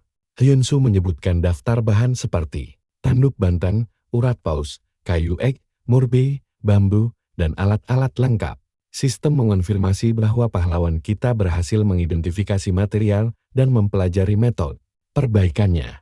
Muncul jendela sistem yang memperingatkan bahwa kegagalan di bawah 70% akan menghancurkan busur itu selamanya. Hyun-soo langsung menarik napas dalam-dalam. Dia tiba-tiba teringat saat ayahnya dulu mengajari cara membuat busur tanduk. Sebagai anak kecil yang keras kepala, dia bersikeras ingin mengerjakannya sendirian. Sang ayah pun tersenyum dan bertanya apakah dia sangat menyukai pekerjaan ini sampai tidak peduli tangannya terluka. Hyun-soo kecil menjawab dengan polos kalau dia menyukai apapun asalkan bersama ayahnya tercinta. Ayahnya berjanji akan mengajarinya ilmu pandai besi saat dia sudah besar nanti. Untuk sekarang, dia hanya perlu melatih tangannya. Hyun-soo kecil pun setuju dengan gembira. Kembali ke masa kini, Hyun-soo membatin memanggil ayahnya. Di dalam kapsul kelas atas dengan tingkat sinkronisasi 99,9%, dia yakin bisa merakit dengan sempurna seperti ajaran sang ayah. Di bengkel, Hyun-soo bermeditasi tenang di depan semua bahan. Tiba-tiba Lord Barnes muncul di pintu dan mengagetkannya. Dengan senyum ramah, Barnes menawarkan diri untuk membantu. Malam pun tiba, dan mereka mulai bekerja keras memotong dan menghaluskan kayu dengan tenaga penuh. Hyun-soo telatan membentuk badan busur di lantai, lalu melengkungkan inti kayu dan tanduk menjadi bentuk melingkar tangannya. Menggenggam erat sambil mengikat setiap lapisan dengan urat paus. Busur itu kemudian dipanaskan di atas bara api agar bentuknya terkunci. Keringat bercucuran deras di wajahnya. Setelah seharian bekerja keras, Barnes mengeluh kelelahan sampai cengkeramannya melemah. Tapi Hyun-soo tidak peduli. Mengingat senyum ayahnya, dia mendapat kekuatan baru untuk terus. Lord Barnes sampai tepar setelah seminggu bekerja rodi. Menurut kalian, apa Hyun-soo akan membiarkannya istirahat? Tentu tidak. Kita buktikan kekejaman pahlawan kita ini di cerita berikutnya. Temani aku nonton aksi ini. Hyun-soo mengerti kenapa sang Lord datang setiap hari. Dia mau memperbaiki sendiri senjata warisan ayahnya. Tentu saja Barnes mengakuinya pelan. Katanya busur itu satu-satunya sisa kenangan sang ayah. Barnes selalu bertanya, apa Hyun-soo juga sangat menikmati proses pembuatan busur tanduk ini? Hyun-soo diam sejenak, matanya penuh perasaan sambil tersenyum. Dia mengiyakan karena punya banyak memori berharga soal ini. Mengembalikan kenangan butuh waktu dan keringat, persis seperti kerja keras mereka berdua. Barnes memegang tangan Hyun-soo, lalu berdiri karena paham. Waktu melesat 10 hari lamanya, menampilkan dedikasi gila mereka dalam proses perakitan busur super ribet ini. Dari mengukir, melapis, sampai memasang senar busur, semua dilakukan super teliti. 15 hari kerja keras, dan material busur epik ini hampir 100% rampung. Hari ke-20, Hyun-soo masih memalu seperti orang kesurupan meski sudah tepar. Dia menolak menyerah. Akhirnya, hari penentuan restorasi yang paling ditunggu-tunggu telah tiba di depan mata. Busur legendaris si penembak jitu resmi selesai. Sekarang statusnya naik jadi tir epik dengan tambahan buff gila-gilaan. Sambil tersenyum puas, Hyun-soo lalu menatap ke atas, ke arah patung sang ayah. Dia mengangkat busur baru itu di depan patung. Berharap ayahnya melihat kesuksesan ini, persis seperti hadiah misterius dari luar, sama seperti kisah masa lalu. Hyun-soo menyerahkan senjatanya, menyuruh Barnes mengatas, apakah rasanya masih sama. Sang penembak jitu memasang anak panah, lalu menarik pelatuknya, sementara Hyun-soo mengawasi lekat-lekat. Anak panah itu melesat membelah langit dengan ledakan tenaga yang absurd. Tembakannya telak mengenai target jarak jauh dengan kekuatan tempur luar biasa. Barnes mengaku rasanya kok beda, bikin Hyun-soo kaget sebentar, tapi Barnes malah tertawa puas. Senjata baru ini jauh lebih sakti dari aslinya, otomatis menyelesaikan misi. Notifikasi sistem meledak, memuji Hyun-soo yang menembus batas 100% restorasi dan G-Max. Poin pertemanannya dengan Barnes. Sang Lord sangat berterima kasih karena sekarang dia bisa bertugas dengan tenang. Hadiah aslinya kerasa terlalu receh untuk hasil sedewa ini. Jadi, Barnes siap merogoh kantong lebih dalam dari janji 2000 koin emas awal. Hadiahnya di-upgrade. Hyun-soo dapat akses bengkel gratis plus 2000 emas, bikin matanya berbinar. Di otaknya, dia langsung menghitung kurs emas ke uang asli. Lumayan banget buat bekal perjalanan selanjutnya. Sambil senyum tipis, Barnes memberi kode ada satu hal lain yang mau dia bahas. Tangannya perlahan meraih sebuah pedang, menatap tajam Hyun-soo. Barnes menghunuskan pedangnya. Perhatikan momen ini kawan, ini kejutan besarnya. Diliputi aura mengerikan. Barnes bertanya apa Hyun-soo mau belajar ilmu pedang. Sebelum jadi Lord, dia itu pendekar. Alirannya bernama Prime Sword. Jurus rahasia ini dulu sukses membantai lautan monster dan mengamankan Baton. Barnes bilang, Hyun-soo memang pandai bisi berbakat, tapi dia juga punya potensi gila yang lain, bakat terpendam sebagai pendekar pedang. Berdasarkan pantauan langsungnya, Barnes memuji habis-habisan fisik Hyun-soo. kelincahannya memakai alat, serta pengetahuannya soal senjata. Barnes menawarkan inti ilmu pedangnya dan langsung memicu misi pelatihan baru. Dengan senyum sinis yang bikin merinding, Barnes menyuruhnya berlatih sekeras dia bekerja di bengkel tadi. Hyunsu tentu saja menganggap latihan neraka ini sebagai hadiah jackpot, dan sebulan penuh jadwal padat pun terlewati begitu saja. Selama itu, dia sukses membuat busur pribadi dan memperbaiki sirah karatan milik Raja Gila. Dia menghabiskan waktu berjam-jam memalu baja. Hyunsu fokus sepenuhnya memukul logam dengan konsentrasi tingkat dewa.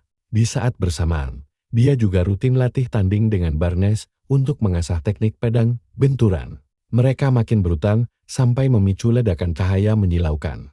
Hyunsu terus-menerus melatih jurusnya, mengadu pedang tanpa henti. Barnes sampai berkeringat mengamati perkembangan Hyunsu yang super kilat ini. Sistem mengumumkan Hyunsu lulus pelatihan pedang, bikin dia tersenyum puas. Di hari cerah, seseorang bertanya, apakah dia akan pergi, dan Hyunsu mengiyakan sambil memasang senjata emas di pinggang. Setelah berterima kasih pada Barnes, persiapannya kini 100% mantap. Saat ditanya tujuannya, sosok kita yang berbalut sirah, memegang busur, dan menenteng pedang ini sudah siap berkelana. Waktunya mencari pekerjaan resmi di game ini. Barnes bilang pintu Barton selalu terbuka. Kalau dia butuh bantuan kapanpun. Hyunsu melangkah di bawah langit biru, memulai petualangan epik selanjutnya. Di luar gerbang, dia merapikan kembali tasnya, mengecek barang-barang, hasil craft dan restorasinya. Senjata barunya Gila Sirah Raja Gila bisa memantulkan damage, dan busurnya punya buff akurasi dewa. Untuk ongkos jalan, dia juga sibuk merakit busur langka buat dijual di rumah lelang. Layar sistem menampilkan karya keduanya, dan Hyunsu penasaran bakal laku berapa. Di tempat lain, sosok berjubah di dalam ruangan. Mawah sedang menatap lelang busur Hyunsu. Kita semua setuju kan, kalau stat senjata ini nggak masuk akal. Seseorang di sana nyeletuk, kalau ini kemustahilan yang nyata. Mereka membandingkannya dengan barang buatan pemain top ranking. Masa pemain level 1 bisa bikin senjata dewa dari material sampah? Katanya sih pandai besi.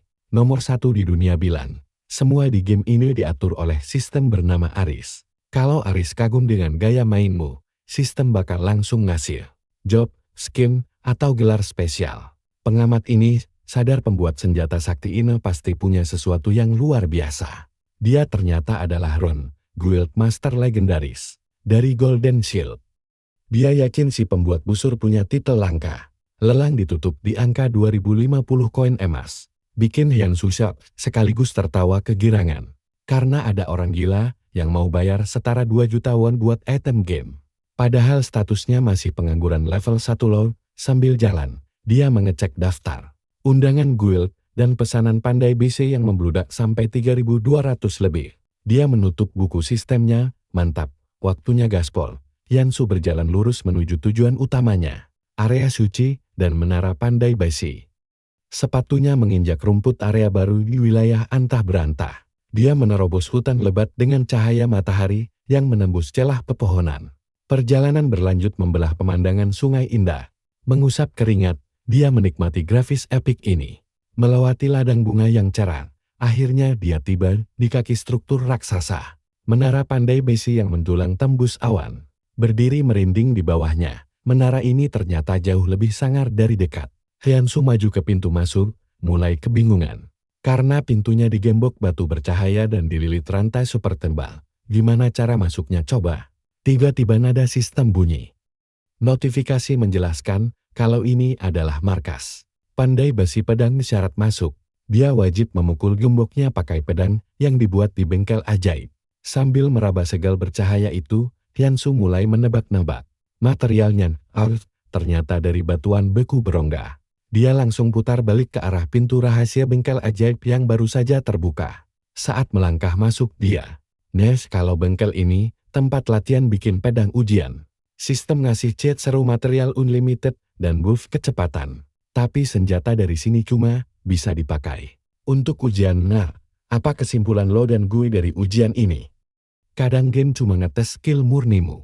Sambil mikir keras, dia mulai merancang blueprint pedang idaman. Intinya dia butuh pedang yang sanggup membelah batu. Sementara itu di pucuk menara, kakak Master Pandai Besi asik minum sambil ngomel, kalau peserta sebelumnya cuma ampas. Sini kumpul bareng aku, tonton cerita seru ini. Dan lagi momen, karena pemain serakah cuma peduli jual barang produksi massal, bukan seni aslinya. Mengklaim dirinya sebagai master menara dari Pandai Besi Pedang, dia sedih banget. Era pandai besi sejati udah mati dan semua orang cuma ngejar emas. Kalau ada yang cuma mau gelar pandai besi, dia bakal kasih dengan cara gampang, cukup tempa dan ayunkan pedang biasa. Deng bilang usaha secuil itu udah cukup buat lulus tas miliknya. Jadi kerjaannya buat mereka udah kelar, dia menatap serangan sang penantang, yang nyaris gak berbekas di batu langit-langit. Dia yakin gak ada yang bisa membelahnya, paling cuma goresan kecil. Deng sangat yakin membelah batu itu mustahil. Sementara itu di tempat lain, Hyunsoo dengan santai bilang niatnya bikin pedang Damaskus. Sistem ngingetin kalau cuma pandai besi level tertinggi yang bisa bikin senjata gila itu. Lalu malah nyarani dia buat menempa belati besi biasa. Ajak, tapi Hyunsoo mikir, karena semua bahannya udah disediain dan dia tahu teknik rahasianya.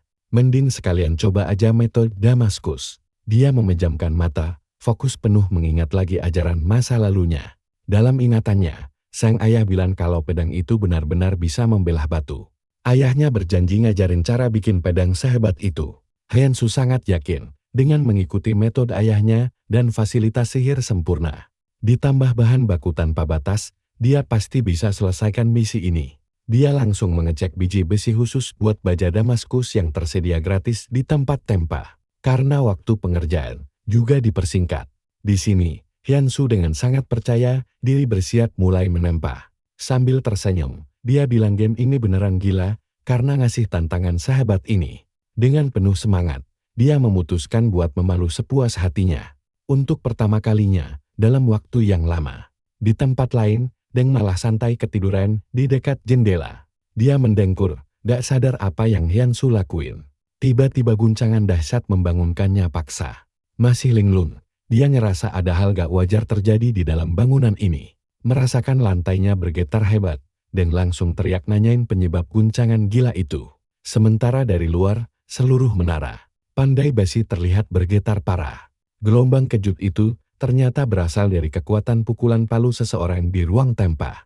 Panik bukan main, dan langsung lari buat ngecat apa yang terjadi, menatap keluar. Perhatikan baik-baik bagian ini. Cahaya super silat tiba-tiba meledak dari bawah. Batu langit-langit yang katanya mustahil hancur, kini pecah berkeping-keping dengan rantai putus. Garis emas bercahaya terang membelah gerbang besar di mana pedang itu menebas. Menatap hasil gila itu, dan sampai gagap gak percaya ini beneran terjadi. Saat pintu terbuka dan Hyunsoo melangkah keluar dari cahaya dan membatin. Apakah orang yang mampu membelah batu langit-langit akhirnya beneran muncul? Saking terharunya, dia berteriak kalau Dewa Pandai Besi akhirnya hadir di depannya. Hyunsoo dengan sangat sopan mendekat lalu mulai bertanya soal hasil ujiannya. Tanpa basa-basi dia nanya apa dia udah lulus tes itu. Sambil berjalan di sebelahnya, Deng menjelaskan kalau biasanya mereka mengukur kemampuan pakai batu langit-langit. Tapi karena Hyunsoo membelahnya terlalu rapi, mereka jadi gak punya alat ukurnya lagi. Avatar Chibi Hyunsoo panik takut disuruh tes ulang. Lingkaran sihir raksasa yang menyala mendadak aktif di bawah mereka. Hyunsoo langsung mengenali formasi aneh itu sebagai lingkaran sihir. Deng menjelaskan kalau itu sebenarnya lingkaran pemanggilan dewa. Pasang muka serius, Deng bilang apa yang bakal terjadi selanjutnya, dimulai dari lingkaran sihir ini bakal melibatkan Hyunsoo. Dia dengan tulus nawarin palu pribadinya buat diterima. Hyunsoo kaget banget waktu Deng tiba-tiba naikkan palu super berat itu ke tangannya. Pesan sistem muncul. Hyunsoo menerima palu perjanjian tingkat unik. Detik itu juga, notifikasi lain muncul mengumumkan kalau misi tingkat SS baru aja dimulai. Deng ngasih peringatan kalau tantangan gila ini bakal jadi ujian sejati yang harus Hyunsoo hadapi. Lingkaran sihir menyala terang dan meluncurkan Hyunsoo ke atas dalam kilatan cahaya saat dia menghilang. Deng berdoa semoga Dewa Pandai Besi berhasil melewati ujian maut itu. Hyunsoo melesat, menembus ruang angkasa dalam pilar energi. Dia tiba-tiba muncul di atas tembok benteng di bawah langit malam. Masih pusing, Hyunsoo bingung apa yang lagi terjadi dan apa ini cuma tes ulang biasa. Jarak dekat memperlihatkan kepanikannya waktu sadar ada bahaya mematikan yang lagi mengintai. Di bawah tembok, pasukan orc menyerbu dengan senjata terangkat. Raungan marah mereka menggema saat menyerang benteng dalam jumlah raksasa. Tiba-tiba, sistem ngasih tahu misi tingkat SS ini adalah menaklukkan pasukan orc. Bikin Hyunsu shock parah, masa ia ini masih tes pandai besi. Hyunsu berdiri di tembok, gemetar karena harus hadapi invasi skala penuh. Kalian mikir hal yang sama kan? Jendela misi mengonfirmasi lagi tujuannya menaklukkan orc. Para prajurit malah bersorak gembira. Ngira Hyunsu ini bala bantuan yang dikirim oleh Tuan Deng. Saat dia panik dipanggil bala bantuan, syarat kelulusan muncul. Dia harus nyumbang 70% usaha di antara 50 prajurit hebat ini. Prajurit garang bernama Hans mulai memperkenalkan diri ke Hyunsu sebagai pemimpin pasukan penakluk. Hans ngejelasin kalau serangan orc di kerajaan utama makin parah. Dia memohon apa Hyunsu bisa cepat memperbaiki banyak senjata mereka yang hancur total. Hyunsu jujur bilang ada salah paham di sini. Dia belum resmi ganti kelas jadi pandai besi. Jadi dia gak bisa pakai kemampuan perbaikan apapun. Hans langsung menunjuk ke arah palu mewah di tangan Hyunsu dan nanya itu apa. Hyunsu ngejelasin kalau dia dapat palu itu pas tes kenaikan kelas. Dan dikirim ke sini buat ujian tambahan. Hans langsung sadar kalau Hyunsu gak punya pengalaman tempur sungguhan dan level bertarungnya masih tahap pemula banget. Para prajurit makin cemas, bukannya dapat dukungan hebat. Mereka malah dikirimin beban yang masih butuh latihan dasar. Bingung harus gimana ngadepin invasi super ganas hari ini. Hans memutuskan situasinya terlalu berbahaya dan nyuruh Hyunsu nunggu aman di menara pengawas. Untuk sementara waktu, tepat saat Hans lagi bicara, sebuah kapak tiba-tiba berputar melayang di udara. Pertanda perang berdarah bakal dimulai. Hans dan Hyunsu saling tatap tegang karena keduanya merasakan bahaya besar di depan mata. Ledakan cahaya raksasa meledak hebat, menandakan bentrokan brutal baru aja pecah. Hyunsu mengadu senjatanya dengan seekor orc, menahan kapak raksasa monster itu. Kapak si orc langsung terlempar dari tangannya dan terseret di tanah. Sang pemimpin ksatria melongo-sok lihat pameran kekuatan Hyunsu. Dengan sangat antusias Hyunsu minta ikut bertarung walau ngaku belum pengalaman. Dia anggap semua ini cuma bagian dari tes ulangnya. Sang pemimpin benar-benar kebingungan. Kok bisa orang sekuat monster ini nyebut dirinya pemula? Para prajurit langsung berkumpul di luar benteng, maju dalam formasi rapi. Pasukan itu bergegas menuju ledakan jauh tempat para orc berada. Hyunsu yakinin dirinya sendiri kalau dia bertarung kayak pasnya lawan goblin kemarin. Pasti aman. Pemimpin nyuruh Hyunsu tetap baring pasukan Ben, biar ada yang bimbing. Ben menyapa Hyunsu, memintanya, tolong jagain pasukan mereka. Ben maju paling depan duluan saat kedua kubu berhadapan. Seekor orc gila meraung kencang dan menyerbu dengan kapaknya. Wajah orc mengerikan itu memenuhi layar saat dia bersiap menebas. Ben menahan serangan kapak orc pakai perisainya dalam benturan super keras. Ngerasain tekanan yang jauh lebih mematikan dari goblin. Hyunsu akhirnya sadar ini pertarungan sungguhan pertamanya. Hyunsu langsung melesat maju, masuk ke kekacauan maut ini. Walau ada orc melompat ke arahnya, Hyunsu sangat yakin dia gak bakal kalah. Dia menabrak orc itu dari depan dalam benturan baja menyilaukan. Hyunsu memotong tembus tubuh orc itu, memenggalnya rapi cuma dalam satu tebasan kilat. Dia menghabisi musuh lain dan berdiri keren di tengah hujan darah, pedangnya terentang. Sistem melaporkan dia ngalahin orc. Level 10, dapat pengalaman, naik ke level 2, dan sadar latihan sebulannya terbayar lunas. Rekannya takjub abis. Hyunsu masih pengangguran, tapi kekuatannya selevel monster. Hyunsu menoleh, kaget dipuji di tengah kekacauan gila ini. Dia lihat Ben dikepung banyak orc dan sadar nyawa Ben dalam bahaya besar. Hyunsu langsung aktifkan ganti senjata buat keluarin busur panjangnya dan melepasin anak panah, menarik busurnya. Dia menyalurkan kekuatan sampai energi berputar di sekelilingnya. Matanya menajam, fokus penuh pada targetnya. Panah berkekuatan gila melesat, ninggalin jejak api menyala. Orc yang nyerang Ben mengayun lagi, gak sadar. Ada tembakan telak datang, panah menembus mata sang orc, bikin monster itu melolong kesakitan. Orc lain ikut terhempas, darah menyembur saat panah menghantam. Ben berbalik, shock pas orc menerjangnya dari belakang. Gimana menurut kalian aksi ini? Gila banget kan? Hyunsu terus menembak, mendominasi medan perang lewat tembakan super akurat. Satu panah meledakkan kepala orc seketika, tembakan lain melempar orc mundur sistem. Sini kumpul, kalian harus lihat momen gila ini. Notifikasi sistem terus muncul, karena karakter utama kita, Hyunu, naik level terus-menerus. Ben sampai melongo melihat orc raksasa tumbang, rasanya mustahil kan? Tiba-tiba prajurit lain meneriaki Ben. Buat fokus, karena para orc sekarang mengepung Hyunu. Puluhan orc mengeroyoknya saat dia berdiri bersinar dengan panah siap tembak. Ben sadar Hyunu sengaja memancing musuh demi menyelamatkannya dan berlari membantu. Dia merutuki kebodohannya sendiri karena malah melamun di tengah perang. Ben merasa bersalah, berpikir nyawa Hyunu sekarang terancam gara-gara kelengahannya. Hyunu dengan cepat berganti memegang pedang Lightbringer miliknya. Dia langsung melepaskan skill Flurry, menebas gerombolan orc dengan gelombang cahaya mematikan. Seekor orc yang mengamuk berlari sambil mengaum ke arahnya. Sistem menjelaskan kalau skill Flurry ini menghajar semua musuh dalam radius 10 meter tanpa ampun. Saat Hyunu membantai mereka, darat dan tubuh orc bergelimpangan di mana-mana. Layar sistem terus mengabarkan serangan brutal itu, dan Hyunu kembali naik level. Notifikasi menyebutkan tingkat kontribusinya meleset ke angka 19% saat dia memantau medan tempur. Sang kapten kini paham kenapa Tuan Deng mengirim Hyunu. Dia yakin bersama pemuda itu, mereka bisa menyelesaikan misi mustahil ini sambil mengepalkan tangan. Dia sangat yakin kemenangan sudah di depan mata berkat Hyunu.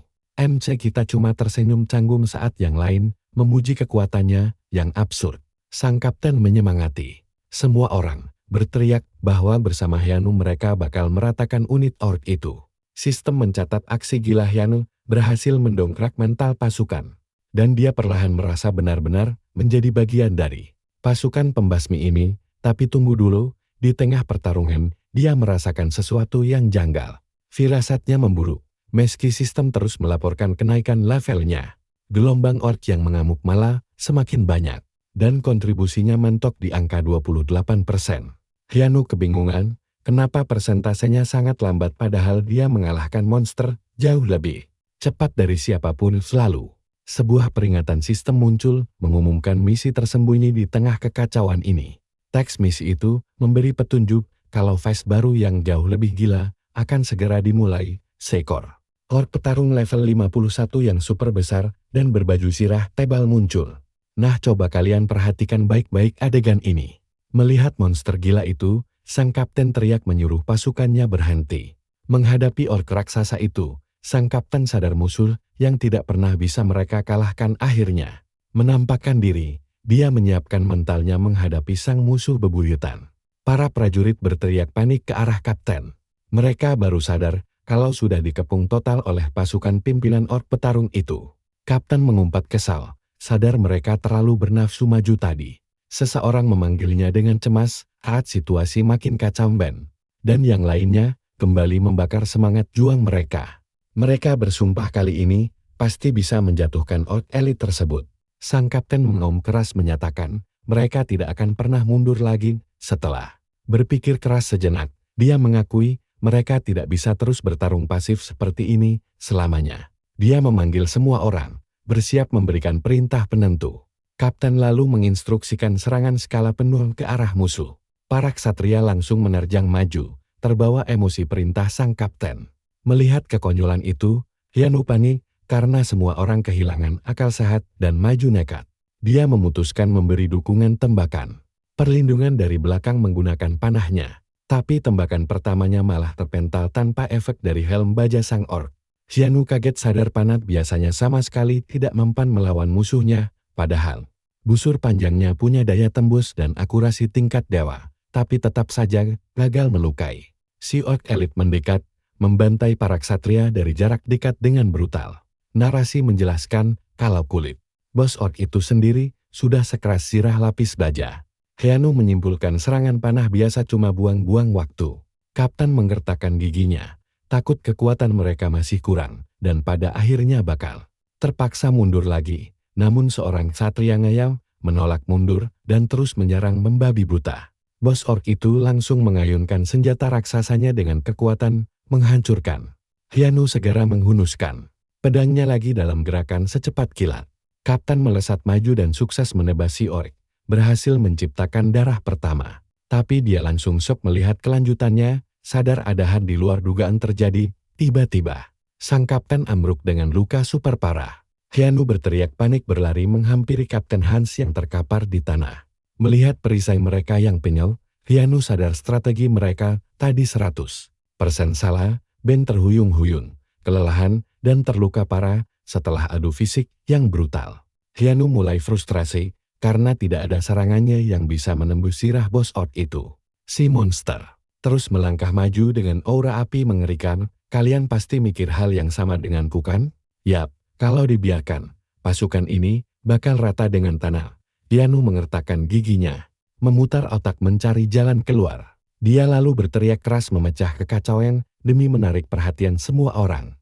Dia memperingatkan, kalau nekat terus maju, mereka cuma akan memperbanyak korban jiwa. Sang kapten yang babak belur mendengarkan saat pasukannya berpaling ke Hyanu untuk minta arahan.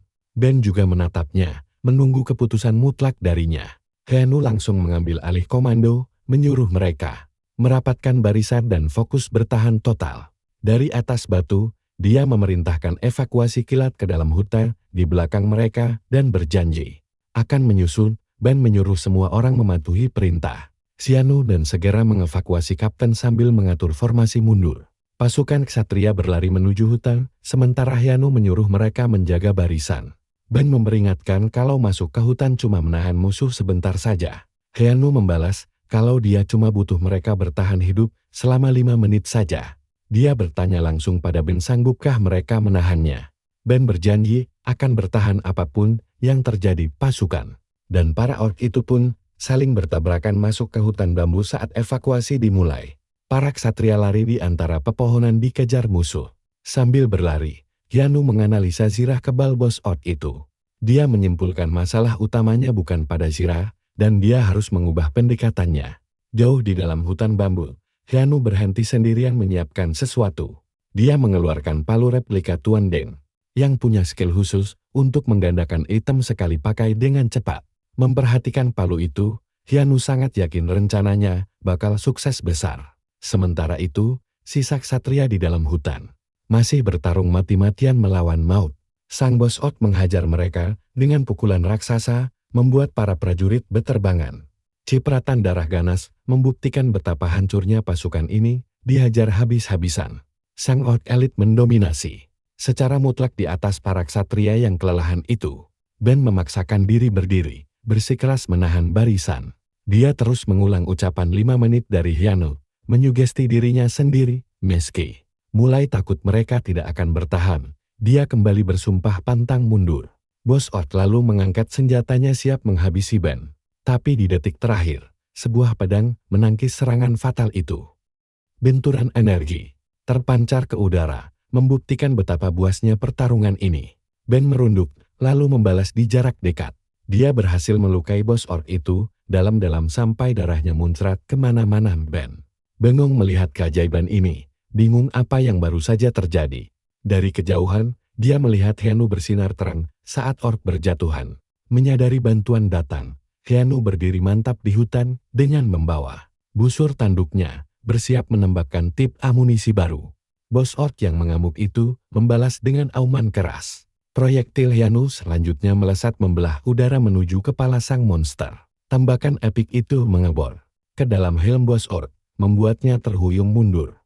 Hyanu mengisi ulang dengan cepat, jelas sedang menyiapkan lebih banyak panah khusus ini. Di luar pepohonan, para ksatria menatap sok sementara. Hyanu mengawasi dari ujung hutan. Ben memanggil namanya penuh harap. Kalian dan aku pasti sudah tahu kan akhirnya bakal begini?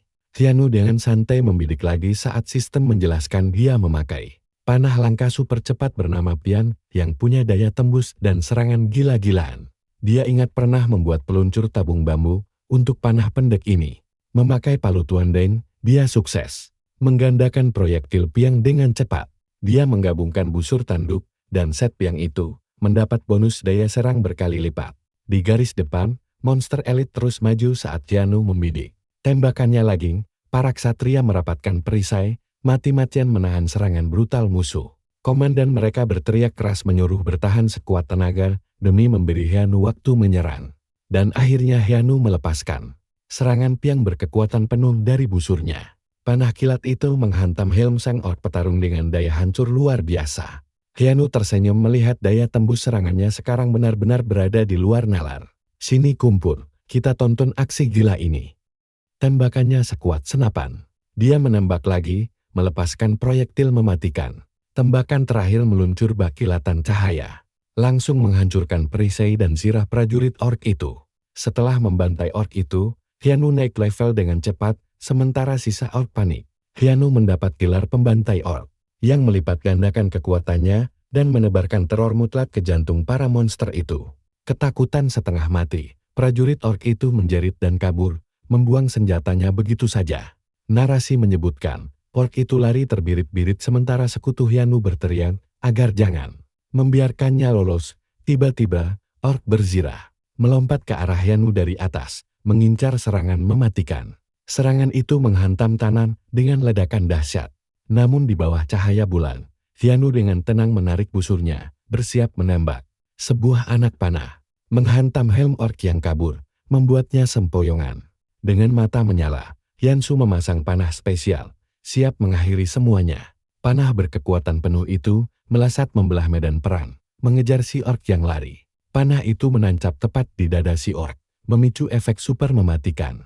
Cahaya terang meledak dari dalam tubuh monster itu saat serangannya aktif. Ledakan brutal itu menghancurkan tubuh dan sirahnya menjadi kepingan yang berterbangan. Cahaya proyektil itu menembus langit, menandakan akhir pertarungan. Jendela sistem menyatakan quest peringkat test guys untuk menaklukkan pasukan orc telah selesai. Sementara Hyanu berdiri menang di atas bukit, penuh mayat. Satu orc terakhir mati dengan kapak tertancap di kepalanya. Sistem melaporkan kontribusi akhir Hyanshu sebesar 92% saat dia mengatur napas. Notifikasi lain memuji quest tersebut selesai dengan hasil yang luar biasa. Pasukan penakluk menatap Hyanu di atas bukit, meneriakkan namanya dalam perayaan meriah. Notifikasi menyebutkan pasukan menyoraki pencapaiannya, dan kini mereka semua menaruh kepercayaan penuh pada komandonya. Hyanu membuka gelar tersembunyi bernama dia yang memimpin medan perang, yang langsung menaikkan karismanya. Hans yang terluka parah memanggil Hyanu, yang langsung berlari menghampirinya dengan cemas. Hans mengakui, dia tidak pernah mengira mereka bisa selamat, dan sangat bersukacita karena impian seumur hidup mereka mengalahkan para orc akhirnya jadi kenyataan. Hyanu diam-diam menatap medan perang yang kini terasa begitu damai. Hyanu dan Hans berpegangan lengan dalam jabat tangan penuh haru. Hans sangat berterima kasih pada Hyanu karena telah menyelamatkan mereka semua. Prajurit lain merespons dengan menempelkan kepala di dada. Sebagai tanda hormat, seluruh pasukan ikut memberi hormat pada Hyanu sang penyelamat. Hyanu membalas dengan menyentuh dadanya, menghargai rasa hormat mereka. Sambil tersenyum hangat, Hyanu juga berterima kasih kepada semuanya. Sebuah notifikasi muncul, ujian tambahan selesai. Nar, perhatikan baik-baik bagian ini. Cahaya menyelimuti bukit, dan Hyanshu memutuskan kembali ke menara pandai besi. Dalam bentuk chibi yang lucu, dia malah kebingungan mencari cara untuk pulang ke sana. Adegan beralih ke menara pusat yang megah, aula pandai besi. Di dalam menara, seorang pria tegas menyatakan bahwa menara pandai besi kini telah jatuh ke dalam kemunduran parah. Master yang berkumpul mengeluh karena ksatria mengambil semua kejayaan, sementara hanya orang serakah yang mencari pandai besi. Master lain menimpali, mereka butuh seseorang dengan jiwa pandai besi sejati. Deng mulai berkata, mereka butuh sosok yang memenuhi syarat. Dia menjelaskan, mereka mencari orang yang layak memegang pedang suci di depan mereka. Deng bercerita banyak kandidat gagal memenuhi ramalan Dewa Pandai Besi, bahwa penerusnya akan mengembalikan kejayaan. Dia menekankan, dari semua penguasa menara, hanya Den yang berhak menguji pedang itu. Cholson, penguasa menara pandai besi busur, mulai mempertanyakan, apakah semua ini cuma trik murahan dari si pahlawan terpilih? Cholson protes keras, hak menguji pedang suci malah diberikan kepada anak muda asing yang tidak jelas. Namun Den mengingatkan Cholson bahwa dia sudah menulis di suratnya, kandidat itu lolos ujian dengan sah. Den membela Hyanu mati-matian, menyatakan meski tanpa kelas resmi, dia memimpin prajurit dan hanya bermodalkan Kemampuan pandai besi sukses membantai prajurit orc. Para Master Lion terkejut bukan main mendengar Ark dihancurkan oleh orang tanpa kelas. Deng menjelaskan bahwa ujian mereka memang dirancang berdasarkan ramalan bahwa penerus dewa akan lebih kuat dari siapapun. Dan pedanglah yang memberikan keputusan akhir. Dia bergumam penuh harap bahwa pedang ini akan segera mengungkap kebenaran sejati seorang. Pelayan melapor pada Tuan Deng bahwa Hyanu sudah tiba di aula. Pintu raksasa bersinar saat Deng mengangguk dan memerintahkan persiapan. Deng menyuruh Hyanu dibawa langsung ke hadapan pedang, langkah kaki. Hyanu menggema saat dia memasuki tempat suci itu. Dia mendorong pintu raksasa untuk masuk. Bermandikan cahaya, Hyunsu melangkah penuh percaya diri ke aula tempat para master menunggunya. Deng menyambutnya dengan hangat. Menyatakan dia berhak memasuki tempat suci para pandai besi. Siluet Hyanu berdiri tegak di depan dewan dan pedang yang melayang.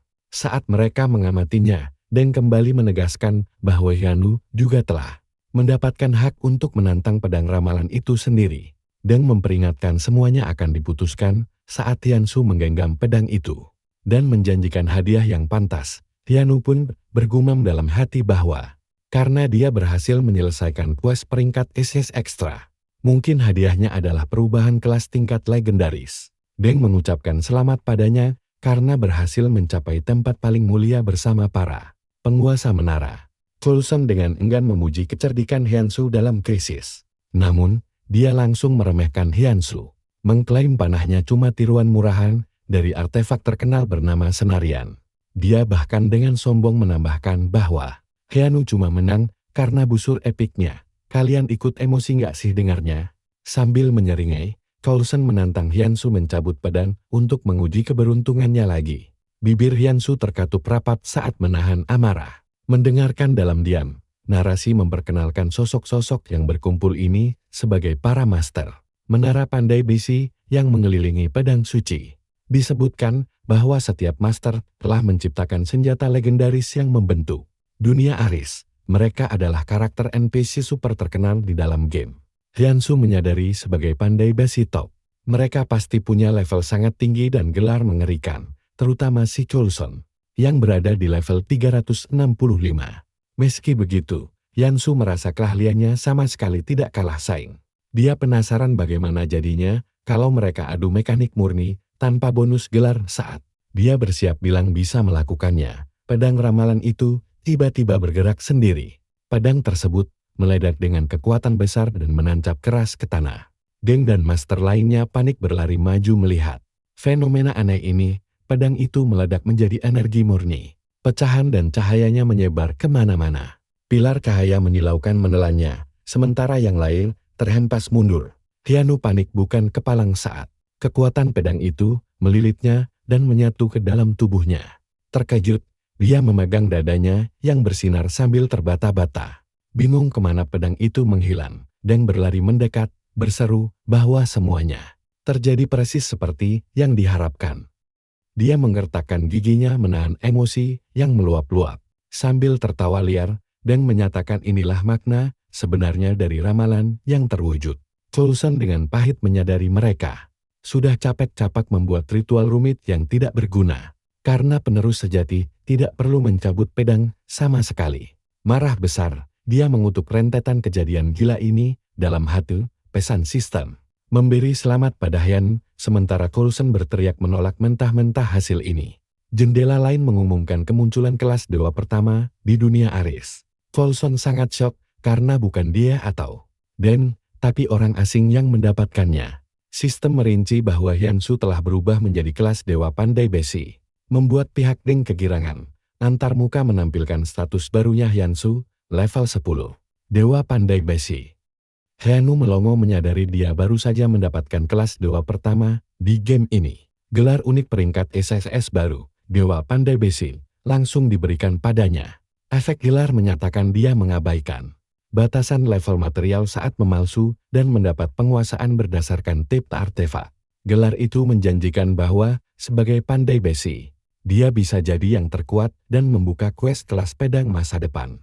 Di level 100, para master berbisik bahwa pedang itu benar-benar memilih si orang asing sebagai penerus ramalan. Coulson mengamuk, berteriak bahwa dia Sama sekali tidak sudi orang asing mewarisi peran suci itu. Para penguasa lain diam-diam menonton saat amarah Coulson meledak. Dia berteriak mereka sudah lama menunggu penerus hebat pilihan Dewa Pandai Besi. Jadi mereka tidak bisa pasrah begitu saja pada keputusan Padang. Deng bersikeras bahwa ramalan itu mutlak dan mencoba membantah kemarahan Coulson. Tapi Coulson berdebat bahwa ramalan juga menyatakan penerusnya harus bisa diakui semua penguasa menara. Dia menolak keras hasil ini. Coulson resmi menantang Hyanu duel Pandai Besi. Nah, kalian dan aku bakal tunggu kelanjutannya. Pertarungan ini pasti bakal pecah abis. Ayo kita saksikan duel gila ini. Kalau Hyanu menang, dia resmi jadi penerus. Tapi kalau Coulson menang, statusnya hangus total. Coulson menegaskan kemenangannya akan melucuti gelar Hyanu yang diberikan langsung dari pedang ramalan itu. Deng berteriak kesal mengira Coulson sudah gila dan menyuruh yang lain untuk menahannya. Tapi beberapa penguasa menara malah ragu. Mereka malah menunjukkan rasa penasaran bukannya menghentikan Coulson. Deng pun jadi shock berat saat sadar yang lain tidak memihaknya. Coulson pun mengejek Hyanu, bilang dia masih bisa mundur sekarang. Dia bahkan menawari Hyanu jadi wakil penguasa menara asalkan dia mau menyerah dan patuh di bawah bimbingan Coulson. Deng meneriakkan nama Coulson dengan penuh amaran, tapi Coulson cuma tersenyum licik. Hyanu dengan sangat tenang menjawab kalau dia menerima duel itu. Lewat tatapan penuh tekad, Hyanu mengumumkan bahwa sebagai Dewa Pandai Besi, dia menerima tantangan tersebut. Sebuah notifikasi untuk skill kelas dewa mendadak muncul. Saat Coulson mulai mengaktifkan kekuatannya sendiri, narasi menyebutkan kalau seorang pandai besi sejati berbicara melalui kemampuannya. Dan sistem mengumumkan bahwa kreasi kustom sang dewa sekarang bisa dipakai quest sistem langsung terbentuk. Sebuah duel pandai besi tingkat S di mana Hyanu harus mengalahkan Coulson. Coulson menjelaskan kalau duel mereka bakal beda banget sama pertarungan ksatria biasa. Mereka berdua harus menempa pedang di tempat-tempat, dan siapa yang senjatanya hancur duluan, dialah yang kalah. Dia lalu menunjuk bengkel tempat tingkat atas di aula, dan bilang waktu 1 hari seharusnya sudah lebih dari cukup untuk membuat senjata, mengingat Hyanu sudah punya skill pandai besi. Coulson terus mengejeknya, bilang 1 hari itu cukup kalau Hyanu beneran dewa pandai besi. Coulson pun langsung pergi dengan senyum meremehkan, bilang mereka akan ketemu lagi besok. Deng lalu berkomentar kalau Hyanu terlalu berani maju buat pertarungan ini. Dia khawatir Hyanu menerimanya terlalu cepat, padahal skill Coulson itu gila banget. Deng menekankan bahwa bakat Coulson itu sangat luar biasa, bahkan di antara para penguasa menara. Dalam hati, Hyanu mengakui tanpa kelas barunya, duel ini udah pasti jadi kekalahan telak. Narasinya mengingatkan kembali kepada kita tentang area dunia game ini di mana level dan gelar ngasih skill serta buff yang gila. Ditambah lagi, sebagai penguasa menara, mereka juga punya kemampuan spesial yang unik. Hyanu sadar betul kelas 2-nya berhasil menghapus jarak tersebut. Nah, perhatikan dengan seksama nih, dengan skill barunya ini. Perbedaan teknik murni malah berbalik 100% memihaknya. PNEN penjelasan untuk kreasi kustom dewa pun muncul, merincikan gimana dia sekarang bisa menempa artefak apapun dengan efek sesuka hati di tingkat dewa. Adegan pindah ke bengkel tempa, bunyi pukulan palu menggema keras ke bagian atap. Coulson bekerja kesetanan di tempat tempanya sendiri. Dia teringat kalau dulunya dia adalah seorang pandai besi pembuat pedang. Dia ingat saat mewarisi teknik tempa pedang keluarganya yang sangat bergengsi itu. Lalu dia mengenang gimana Deng muncul sebagai master dengan skill yang jauh melampaui kemampuannya sendiri. Karena hal itu, dia cuma bisa jadi penguasa menara pandai besi busur bukannya pedang. Walau dendam kesumat, dia terpaksa menerima keunggulan Deng saat itu. Dia kembali teringat akan sumpah besar yang pernah dia buat pada waktu itu. Tapi sekarang sejak Hyanu muncul, dendam lamanya kembali meledak. Dia berpikir pahit kalau sumpahnya sedang diinjak oleh orang asing yang mendadak berkuasa di atasnya. Coulson mengamuk, merasa kalau hal ini sama sekali tidak bisa dia biarkan. Dia melampiaskan amarah itu ke dalam tempanya, memukul dengan intensitas level gila. Hasilnya, ledakan api super besar menyembur dari tempat tempanya. Coulson pun mulai sedikit tenang. Keringat bercucuran dari dagunya. Di sisi lain, Hyanu juga menyelesaikan pedang yang mengkilap di depan api besarnya yang menyala. Deng mengawasi, memikirkan gimana susahnya proses memasukkan efek spesial ke dalam artefak. Narasi menjelaskan kalau memasukkan efek itu punya prinsip setimpal. Dapat satu kekuatan, tapi harus korbankan yang lain. Hyunsu menyimpulkan buat menang duel ini, dia wajib memprioritaskan kekuatan dan memaksimalkan efek penghancur senjata lawan. Dan yakin, Hyunsu harus membuat pedangnya di tingkat paling tinggi untuk dapat kemampuan ideal itu, tapi di saat bersamaan, dia panik karena status dasar Hyunsu sejauh ini masih nyangkut di tingkat langka doang. Hyunsu memeriksa senjata yang baru dia buat, bilahnya bersinar terang banget. Deng dengan cemas menebak apa yang dipikirkan dan bisa dilakukan Dewa Pandai Besi sejati saat dia bekerja keesokan harinya. Mereka berdua berdiri di arena. Keduanya memegang pedang buatan mereka, siap untuk duel di bawah tatapan penguasa menara. Sang Pandai Besi arogan itu bergumam, karena Hyunsu tidak kabur, pastinya dia sudah berhasil menampa sesuatu semalaman. Hyunsu bersiap untuk mengetes apakah skill Pandai Besi itu beneran layak buat seseorang yang disebut penerus sang dewa. Pandai Besi itu langsung mencabut pedangnya dan mengumumkan langkah pertama ujiannya. Dia melangkah masuk ke arena, pedang di tangan, berhadapan langsung dengan Hyunsu. Pandai Besi itu dengan bangga memperkenalkan pedangnya kepada Hyunsu. Senjata ksatria hitam akhirnya terungkap dengan status dan kemampuan gila yang fokus buat menghancurkan senjata. Penonton langsung shock melihat kekuatan senjata itu. Mereka kagum luar biasa karena Coulson sukses membuat pedang duel tingkat unik tanpa cacat. Cuma dalam semalam, si Pandai Besi memuji pedangnya sangat luar biasa. Dalam hatinya merasa kualitas dewa itu hal yang wajar. Dia mengklaim pedangnya sebagai mahakarya yang mewarisi tradisi keluarganya dan menantang Hyunsu mengeluarkan senjatanya. Kalian ikut merinding juga kan? Duel ini akhirnya meledak saat si Pandai Besi menerjang maju. Tapi dia mendadak panik waktu Hyunsu bersiap membalas. Penonton lain mengawasi dengan napas tertahan, menunggu apa yang sudah dibuat Hyunsu. Ternyata, senjata Hyunsu diidentifikasi sebagai pedang tingkat langka kustom pertamanya. Dan itu bikin semua orang kaget. Si Pandai Besi sampai keheranan kenapa pedang lawannya cuma tingkat langka. Tapi dia ingat betapa percaya dirinya Coulson. Raut wajahnya berubah dari tak percaya, jadi penuh tekad buas. Sambil mengamuk, dia mengaktifkan kekuatan ksatria hitam, menyebut, Hyunsu sudah buat kesalahan fatal. Dia merasa permainan bocah ini sudah terlalu lama dan bersiap buat mengakhirinya. Pandai Besi itu menerjang maju untuk serangan mematikan secara total. Tapi Hyunsu dengan tenang cuma menyiapkan pedangnya sendiri buat menahan serangan itu. Pandai Besi itu berteriak keras sambil menuangkan seluruh kekuatannya ke dalam tebasan. Benturan mereka bikin Hyunsu terdorong mundur sementara gelombang kejutnya langsung mengguncang seluruh arena. Penonton tersentak lihat hasil yang mendadak itu. Sang Pandai Besi melihat sesuatu yang bikin jantungan usai benturan barusan. Mata Hyunsu yang fokus menunjukkan tekadnya dan hasilnya terungkap. Ternyata pedang milik Pandai Besi super kuat itu telah terbelah dua. Pandai Besi itu terhuyung mundur, otaknya kosong tidak bisa mencerna apa yang baru terjadi. Dengan shock dia bertanya, apa Hyunsu yang mematahkan pedangnya? Hyunsu lalu mulai menjelaskan pandangannya soal pedang. Dia menegaskan kalau pedang itu tidak bisa dinilai cuma dari tingkatannya. Don, rincian pedang langka Hyunsu menunjukkan kemampuan spesialnya buat memotong pedang lain.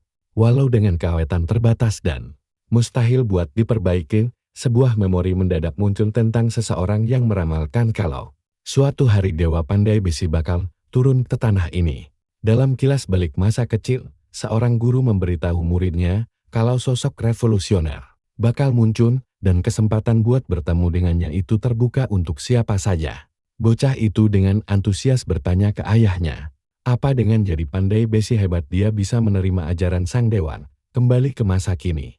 Si Pandai Besi yang berlutut itu penasaran apa sekarang dia bisa menerima ajaran semacam itu dari Hyunsu. Pandai Besi sebut, Mang, merenung, kalau sekadar mematahkan pedang itu tidak cukup buat meyakinkan para penguasa menara. Makanya, Hyunsu memutuskan bikin pedang yang khusus memotong pedang lain.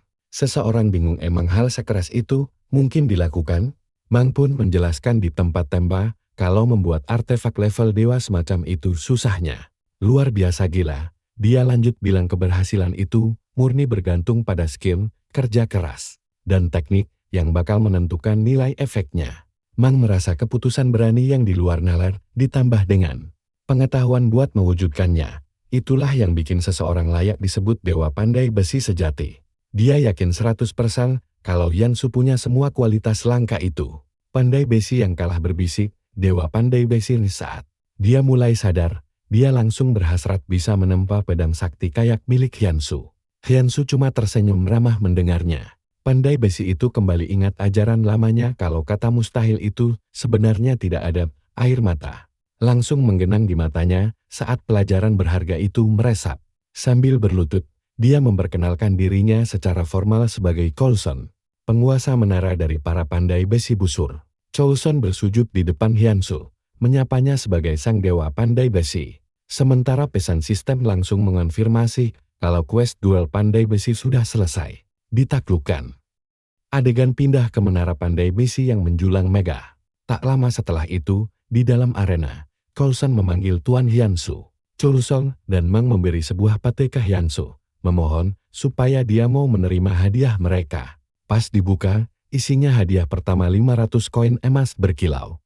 Hyunsoo dengan kegirangan menebak, apa harta karun ini beneran hadiah quest utamanya. Selanjutnya, gulungan menyala berisi resep busur legendaris warisan jatuh ke tangan Hyunsoo. Notifikasi pun muncul mengonfirmasi pencapaiannya. Nah, kalian semua pasti tidak sabar menunggu apa yang bakal dia buat selanjutnya kan? Ikut bareng aku dan kita bahas resep busur harta karun menara pandai besi. Coulson nyerah bikin ini, jadi dia kasih ke orang yang takdirnya luar biasa. Mang bilang, karena dewa pandai besi udah muncul, mereka bakal kerja keras lagi dan nyuruh Hyunsoo ngelakuin hal yang sama, ngejar puncak kekuatan. Narator nyuruh dia jelajahi dunia luar. Hyunsoo janji, kebangkitan dewa dimulai dari sekarang.